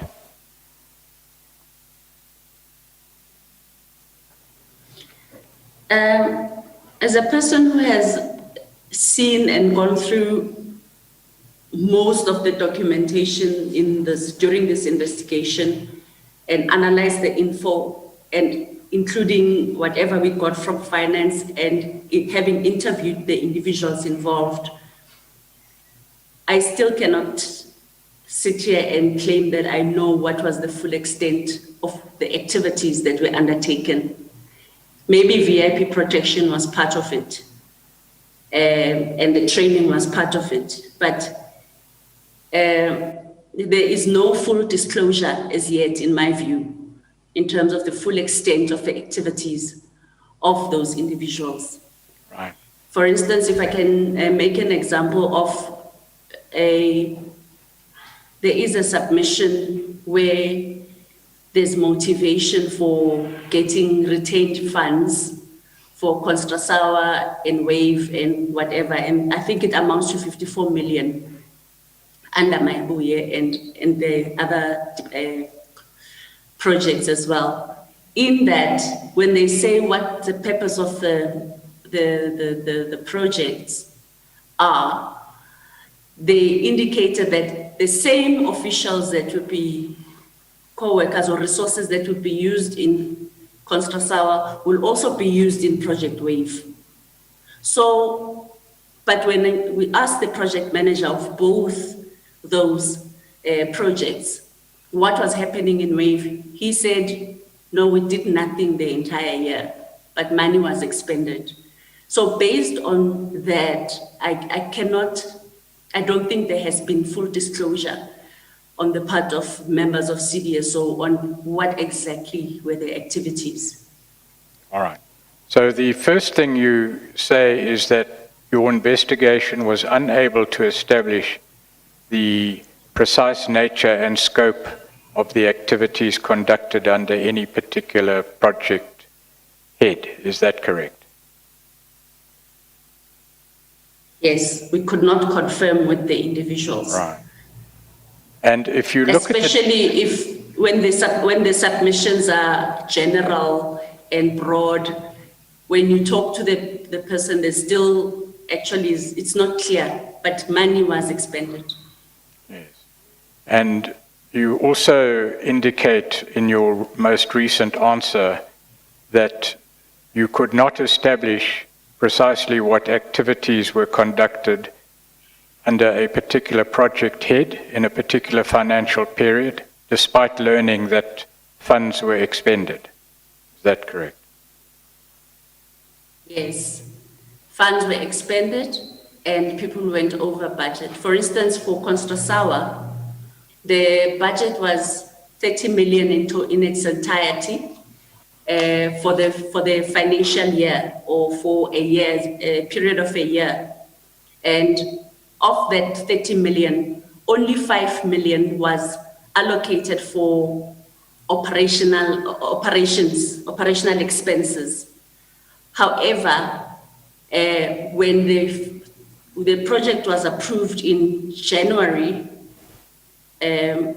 at the end of January, by April, the money for that whole project, the entire 30 million had been withdrawn, and all of it for operational expenses.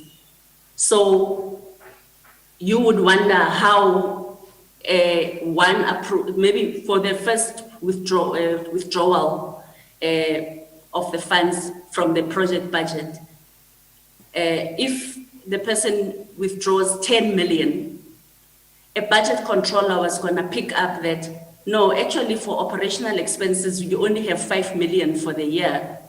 Yet it was allowed for people to take 10 million and then 7 million. In 3 months, the 30 million is gone, and then they want more money. And then they keep spending, and they say extend. When money is finished, and then it's back to retained earnings to keep the projects going. All right.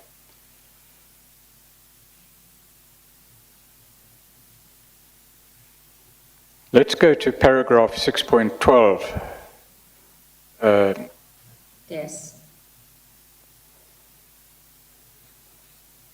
Project Construção involved the further recruitment and training of co-workers for the CDSO.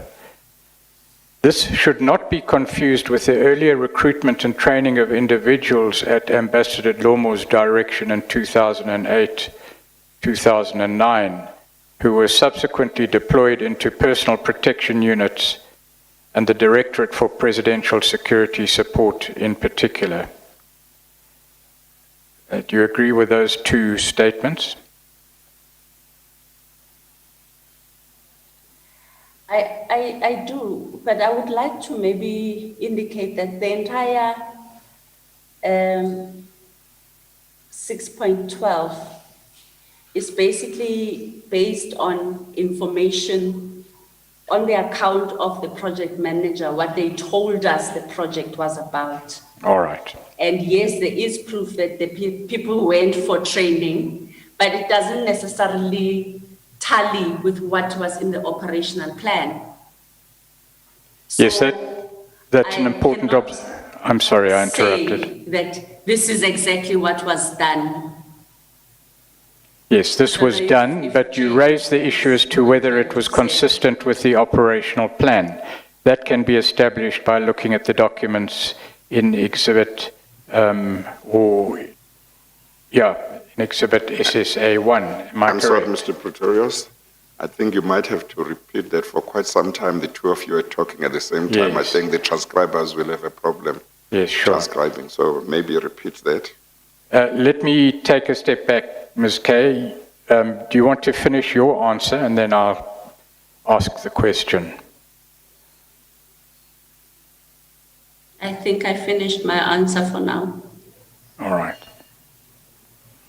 Let me then ask the first two sentences in paragraph 6.12. Do you agree with those? Or the content of those? Yes, I do agree. All right.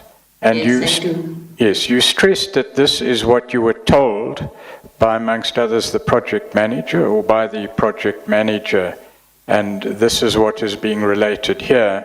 You do make the point that what you were told of the activities of the project was not consistent with the documentation justifying or motivating the project and motivating withdrawals of money for the project. Do I understand you correctly? Yes. Right. One of the things, if I may just expand on it, what's more confusing is that when you look at Construção and the receipts of monies withdrawn or dispersed and the supporting documentation there in terms of invoices, they were actually procuring VIP protection services from companies. So the team was confused as to, if you have trained these people for VIP protection and you are already funding that through Constrasawa, what would necessitate you getting a private security company for VIP protection again, and then withdrawing funds for that? That's why I'm saying we don't know the full extent of what exactly was being done here. All right. But you say you were told or you received evidence that under the head of this project, private security entities were employed. Am I correct? Yes, that was at the final interview. However, we had seen documents that showed that there are private companies, security companies whose services were procured for VIP protection. All right. And those people were paid. Right. If we continue in paragraph 6.12, it reads, under Project Constração, 22 people were recruited, 18 of whom were sent for overseas training during the latter half of 2015. The operatives were trained in 2 groups, 8 were trained in VIP protection and 10 were trained in counterintelligence tradecraft. It is concerned that this VIP training was conducted outside the available diplomatic channels provided by the agreement on training that was in place at the time, with the foreign-based trainers apparently under the impression they were training SAPS members rather than new intelligence recruits. Are those statements correct? Yes, that's what we were told in a... Right. It was actually information that was gathered during Momentum. You remember that period from June 2018 to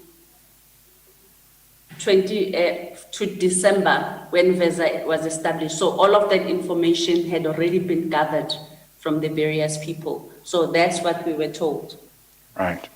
Continues to say, that's paragraph 6.12, during the quote, graduation, unquote, ceremony of the recruits, they were allegedly instructed by Ambassador Dlomo, and I take it that's Tulani Dlomo, that upon return to South Africa, they would report only to him. Is that what the investigation was told? On this one, there was actually a statement by one of the co-workers who indicated that, but I can't remember if that statement was signed because we didn't obtain that statement from the individual. All right. But that's what was indicated. But what I can confirm is that during Momentum time, the investigating team did go to the country where these people purportedly went for training, and they actually confirmed, according to them, that they spoke to the head of station from SSA, and those people were not even aware that there was such training being provided there. So that's why we're saying it was outside the available diplomatic channels, but they could not obtain a statement from the police attaché there in terms of whether they knew. But that's the information that we're working with. As you would understand, this investigation was still ongoing before we got here. Right, thank you. Paragraph 6.13 gives further detail of the project. It reads, most of these individuals were drawn from KwaZulu-Natal, although it is unclear what criteria were followed in recruitment. None were vetted by the SSA. Are those statements correct? I would align myself with that, yes, because there was that parallel vetting unit. Right. According to, and there's a pseudonym Lily, and I'm not going to ask you, well, I'm going to ask you not to deal with the position there. According to Lily, one of the reasons for launching the project was that former President Zuma wanted younger VIP protectors to be trained. Is that a correct statement, or were you told that by Lily?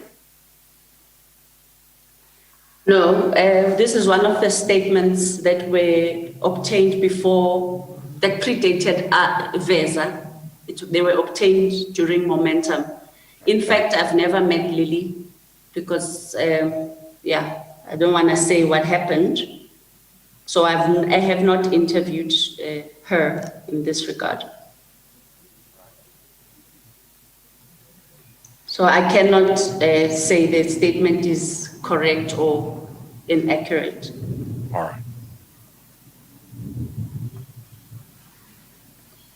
The paragraph continues, in his interview with our investigation team, Frank, also a pseudonym, confirmed that this project was linked to the VIP protection that was offered to high-ranking officials such as Ms. Dudumiyeni. But these co-workers were also deployed by Ambassador Dlomo to work on other CDSO operations like Project Lock dealt with below. Is that information that was obtained by the VESA investigation? Yes, this one, we interviewed him and that's what he said. Right. And then So finally, I can confirm that.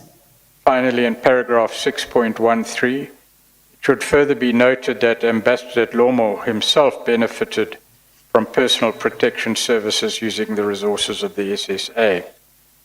Is that a correct statement as far as you're concerned?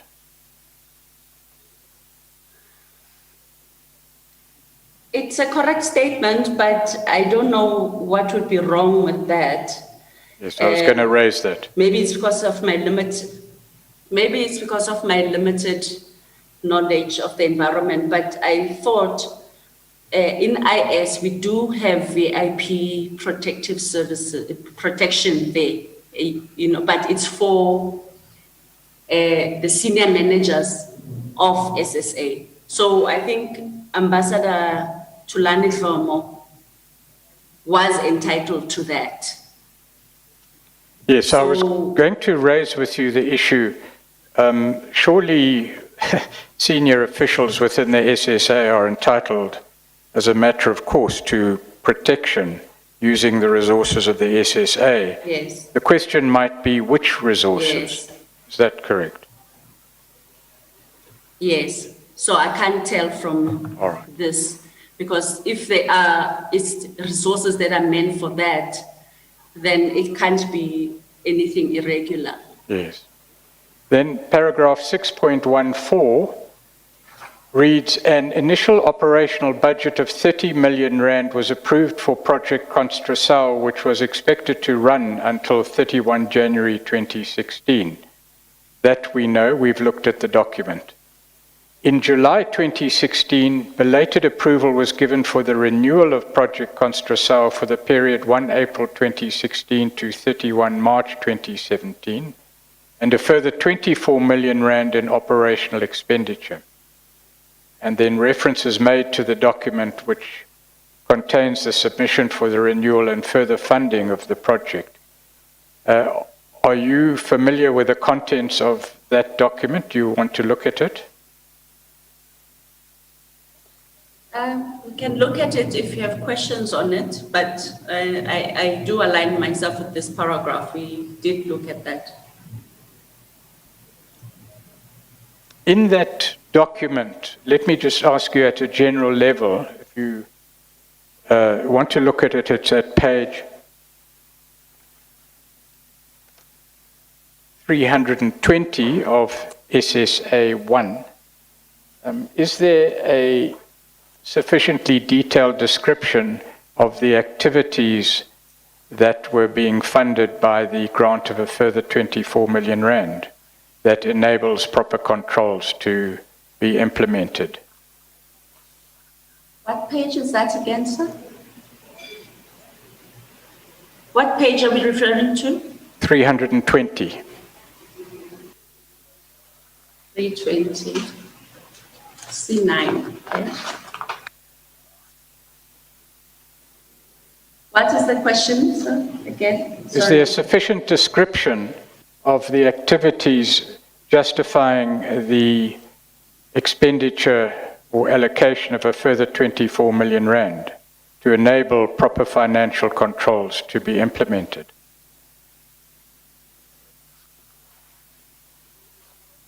If you can't comment, No, I don't think proper financial controls were implemented here, because in the under financial implications, paragraph 5, it just says in order to achieve its set objectives, Project Passosa will require 24 million to cover source remuneration, travel related expenses, cover operational expenses, covert action expenses, and rental of offices. That's not how financial implications are captured. Ms. Kay? You don't do a blanket, so that was in contravention of the prescripts. And then I also, okay. Ms. Kay, if one were to go to motivations for projects done by Yes. other units within SSA, let us say the official structures, are you saying that we will find that there is much more information they would put in their own requests for funding than was being done by the special operations unit? In other words, I have not looked at- you can't criticize these for not including enough information in their motivations if that's what the official structures and other units of SSA were doing. It was the practice. Everybody was not putting in a lot of information in the letters, maybe because of the sensitivity of the projects. So my question is, if we were to go to letters motivating for funding done by official structures or units of SSA, are we going to find that they normally provided much more information than these?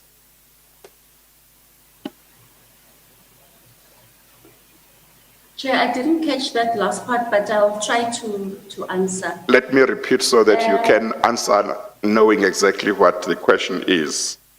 If we were to go to SSA and say, give us motivation letters that are normally written by different units, official units of SAA, official structures whenever they request funding for projects, are we going to find that they normally provide more information than was being done by these units?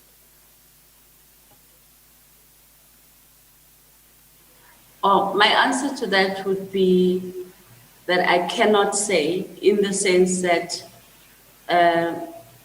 based on the fact that I have not looked at other units and how they've compiled their submissions, but I doubt that they would have too much detail in terms of what the covert operation is.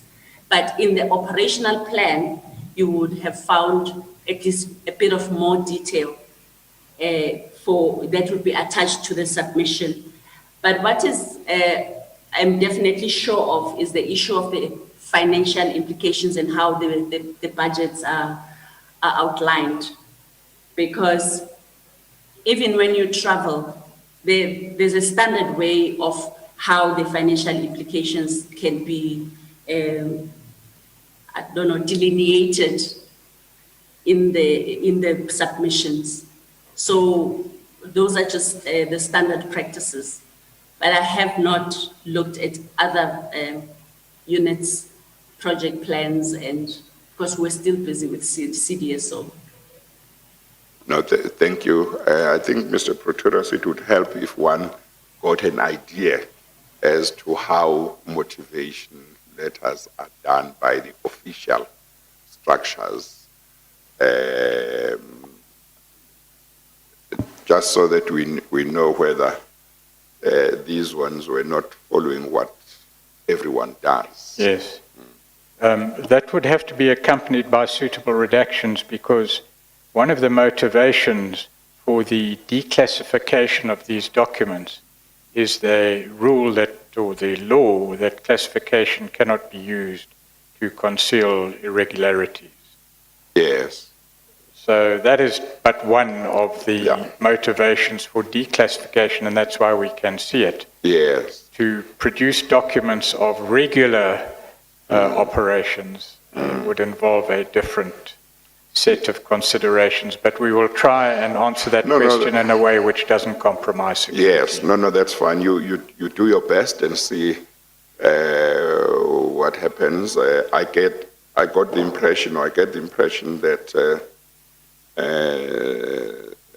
the acting DG wants to cooperate and help the Commission as much as possible, but obviously he won't want to, and he shouldn't act in breach of the law. Yes, so we will explore that issue and deal with it. We have put before you, Chair, motivational documents and project plans, and the witness has commented on the detail contained in those documents. Well, the ones that I saw this morning, if those are the ones you're talking about, I was under the impression that they fall under either CDSO or some of the units that are said to have operated outside the normal structures of SSA. Yes. So what I would be very much like to see, if possible, is motivation letters that were done by official structures of SSA. Yes. No, point taken, Chair. We'll look at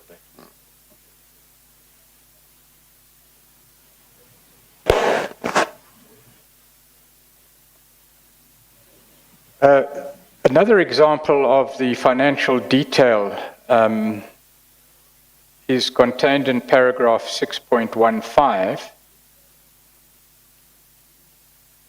and references made here to 3 invoices issued by the pseudonym Carrot Export Company during February and March 2015, totaling 20 million rand, thus using almost all the allocated budget within 3 months of the project's establishment. And these invoices, if I can refer you to the invoices, please.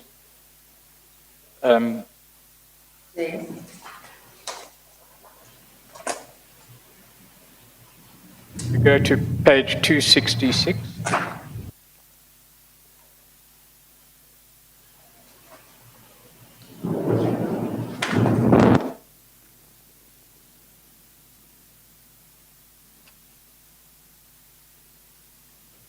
And to page 266 of exhibit SSA01. So, annexure C. Annexure C1. The annexure C1, but I'm asking that you look at the invoice for 4,100,000 rand at page 266.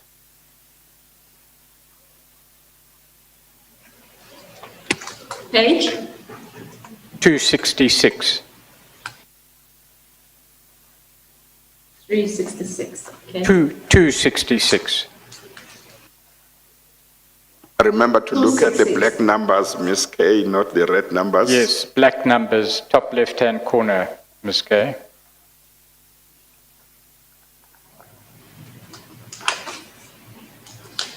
Okay. Yes. You'll see there an invoice issued by, and the name of the company has been redacted. And the Yes. description is for, quote, professional services rendered, unquote, and the amount is 4.1 million rand. Do you see that? Yes, I see that. Another invoice in similar terms appears at page 272 of SSA 01. Do you see that? Yes. That's for 8,200,000 rand. Yes, excluding that. I'm sorry, where's the second invoice that's for 8 million rand? What? 272. Okay, let me get there. 272. 272. It's annexure C2.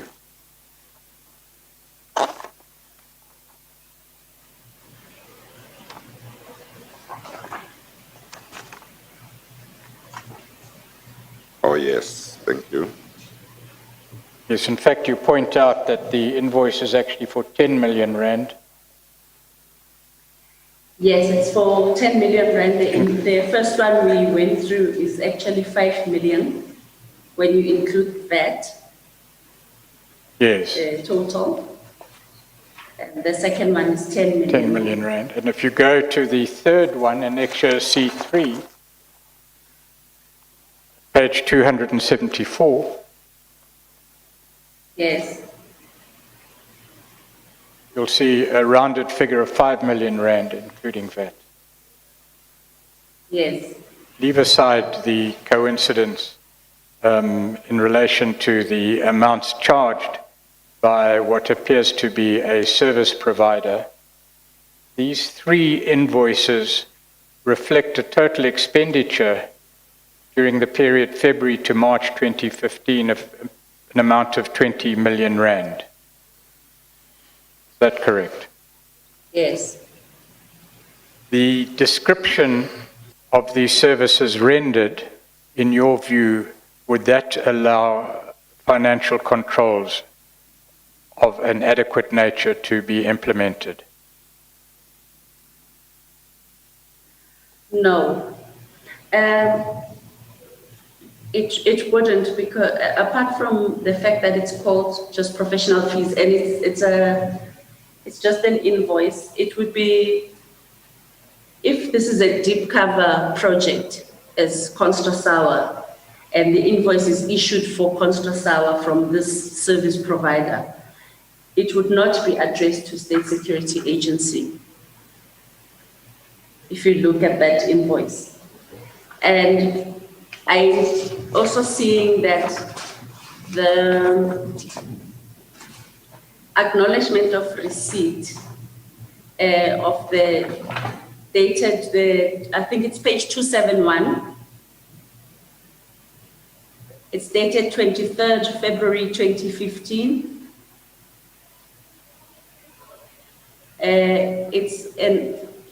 It's actually a disbursement of funds, the entire 10 million given to, I'm sorry, Ms. K. I don't know who. I thought you said dated Yes. 23rd. I see 28. Maybe you said 28 February 2015 at page 271. Yeah. Yes, Chair? I Could you thought- repeat that? I think the weather is affecting. Sorry? Is the weather I didn't creating hear a problem what where the you question are? was. Or you can't hear me well again? Yes, now I can hear you. Okay. I'm saying that I thought that when you referred to the date that appears at page 271, I thought you said 23 February or 23rd. I seem to see 28, but I don't know, maybe you did say 28. I just want to make I sure. think it's my class. I think it's my classes. I'm sorry, it is 28. Okay, I just wanted to make sure we are looking at the same document. Yes, Okay, all right. yes, that's the. Mr. So for me, Pretorius. that would not suffice as sufficient documentation to justify settlement of this claim. Right. In fact, you raise another point related to what is contained in paragraph 6.15, but I think it's fair to go there because you're not implicating anybody further or anybody else. But if you look at page 271, this is receipt of money, presumably pursuant to the invoice, or one of the invoices that we've just referred to. And it talks Yes. about 10 million rand received by a pseudonym Shadow, who may give evidence, Yes. that 10 million rand was received for the purpose of ops contra Sal on the 28th of February, and no further information is given. And presumably, would that have been 10 million rand in cash? Yes. Right. Now, I know that That- it's necessary sometimes to use cash, as we've been told, so that it can't be traced.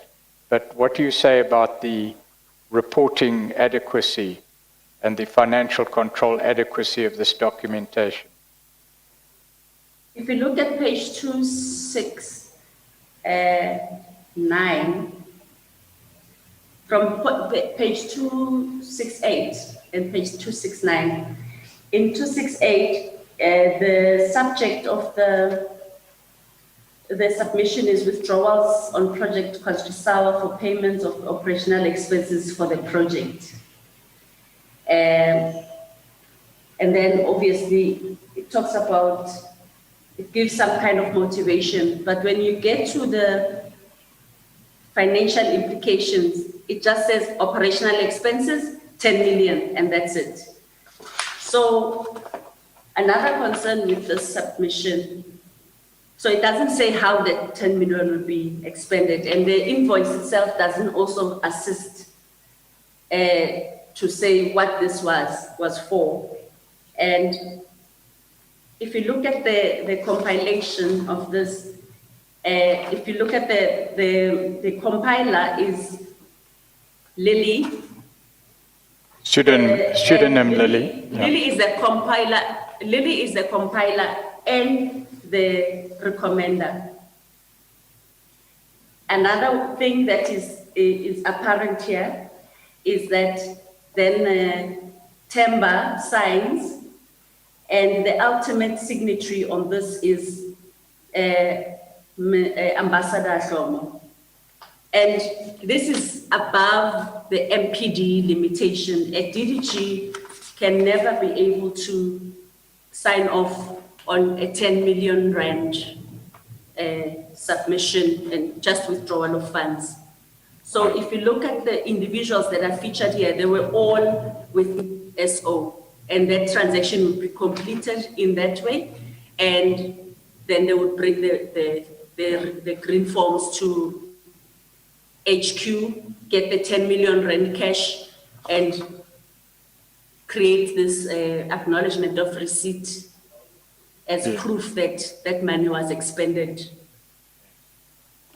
in the intended, for the intended purpose. Yes, I understand, Ms. Kay, that in order to give a full answer to questions both placed before you by myself and the chair, you have to give a full description of what you see, particularly in relation to documents placed before you. But if we can just try and adhere to the principle that if you name a person, that person's name should appear in the document. Okay.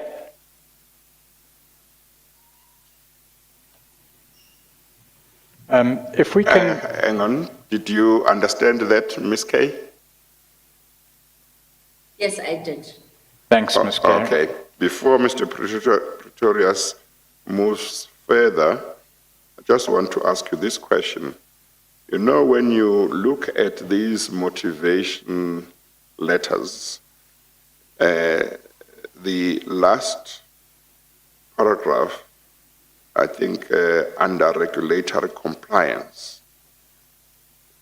seems always to point out to the person who is required to approve or to make the authorization. It always points out that that person has got power under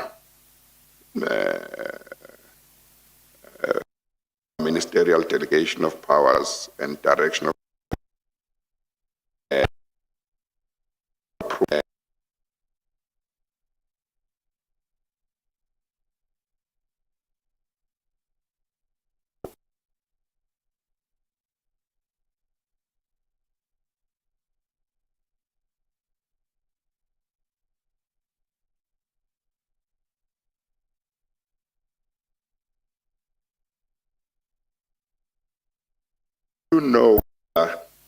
the instruments which these letters refer, the ministerial delegation of powers and direction of payment of 2013, for example.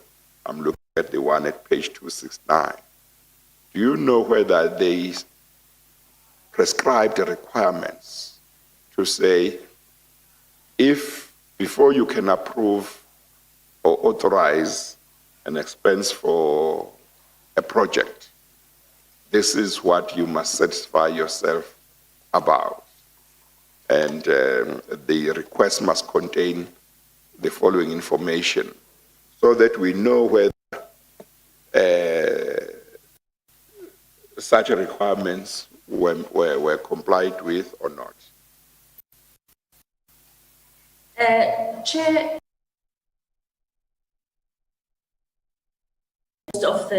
of the submissions are accompanied by an attached MPD. In the bundle, I don't know if I'm authorized to be calling bundles. Yeah, Yeah. The SSA bundle, Annexure B. I don't know because it's been the evidence leader, so I'm thinking I don't want to take over his job. You think you need to be a lawyer to say bundle?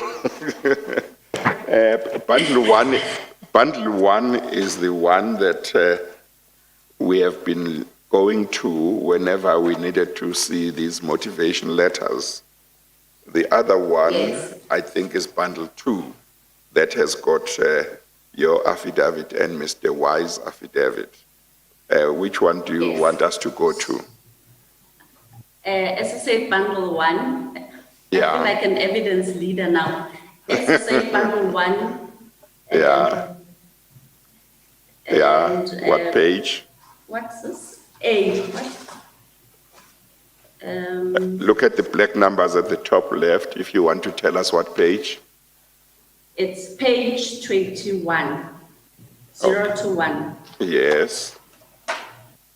So if you look at, that is the MPD, and if you look at cover structures on 5.2, that's the section that deals with the work of mostly of CDSO, all these cover projects.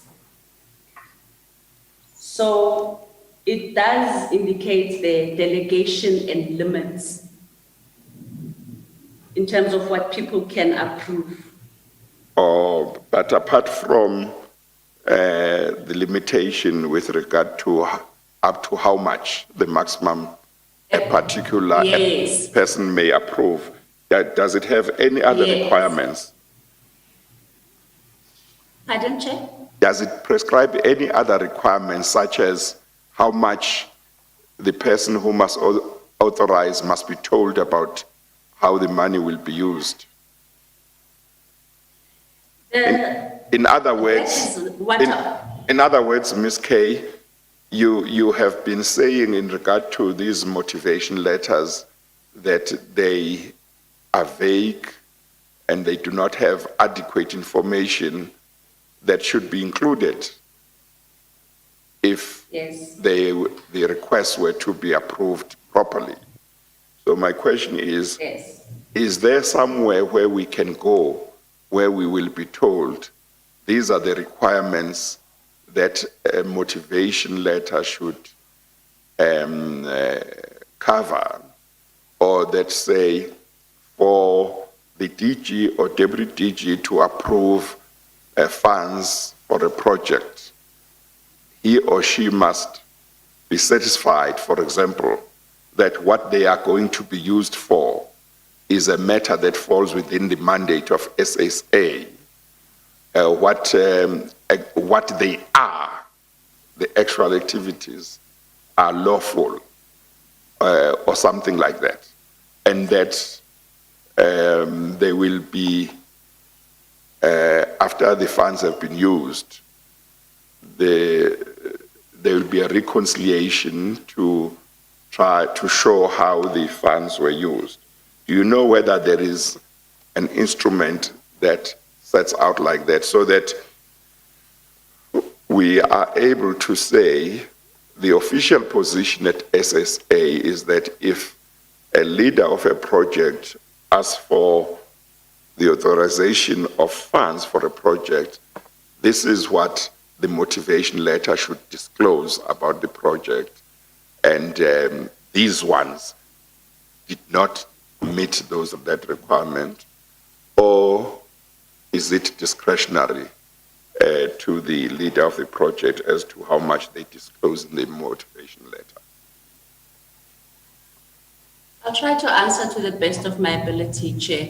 Yes. I think we must draw a distinction between a submission to establish a cover project, because that one would probably give a time frame maybe of a year, and it will also have an overall budget accompanied by an operational plan with a breakdown of how the money, the budget for that project. And then that operational plan usually has more detail. So, and it's attached to the submission, which could not, in certain instances, I don't think for a deep cover project, you would be divulging everything there. But at least the accounting officer who's gonna ultimately sign off on that project should have sight of that operational plan and understand. That is my view. Yes. And then there is a submission. Once that is approved, there's a submission that people write just to withdraw funds from that approved project budget. So what we were looking at on that company and that invoice was a transaction to withdraw funds from an already approved project budget.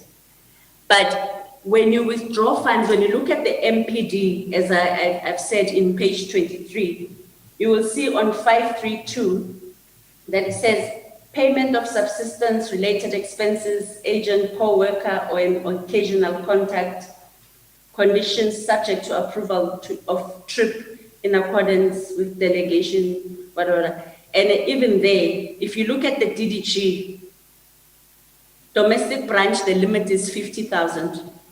For foreign branch, the limit is 200,000. So it doesn't matter how one looks at it. There was no Mr. Ndlomo, Ambassador Ndlomo didn't have authority to even sign off on this 10 million. And this repeats itself in every project. Okay. That's the point that we're trying to make. I don't know if I'm answering sufficiently. No, that's fine. Thank you. I think it's a convenient time to take the lunch break, Mr. Pretorius. Yes, thank you, Chair. We are at 1:05. We are going to take the lunch break and we'll resume at 2:05. We adjourn.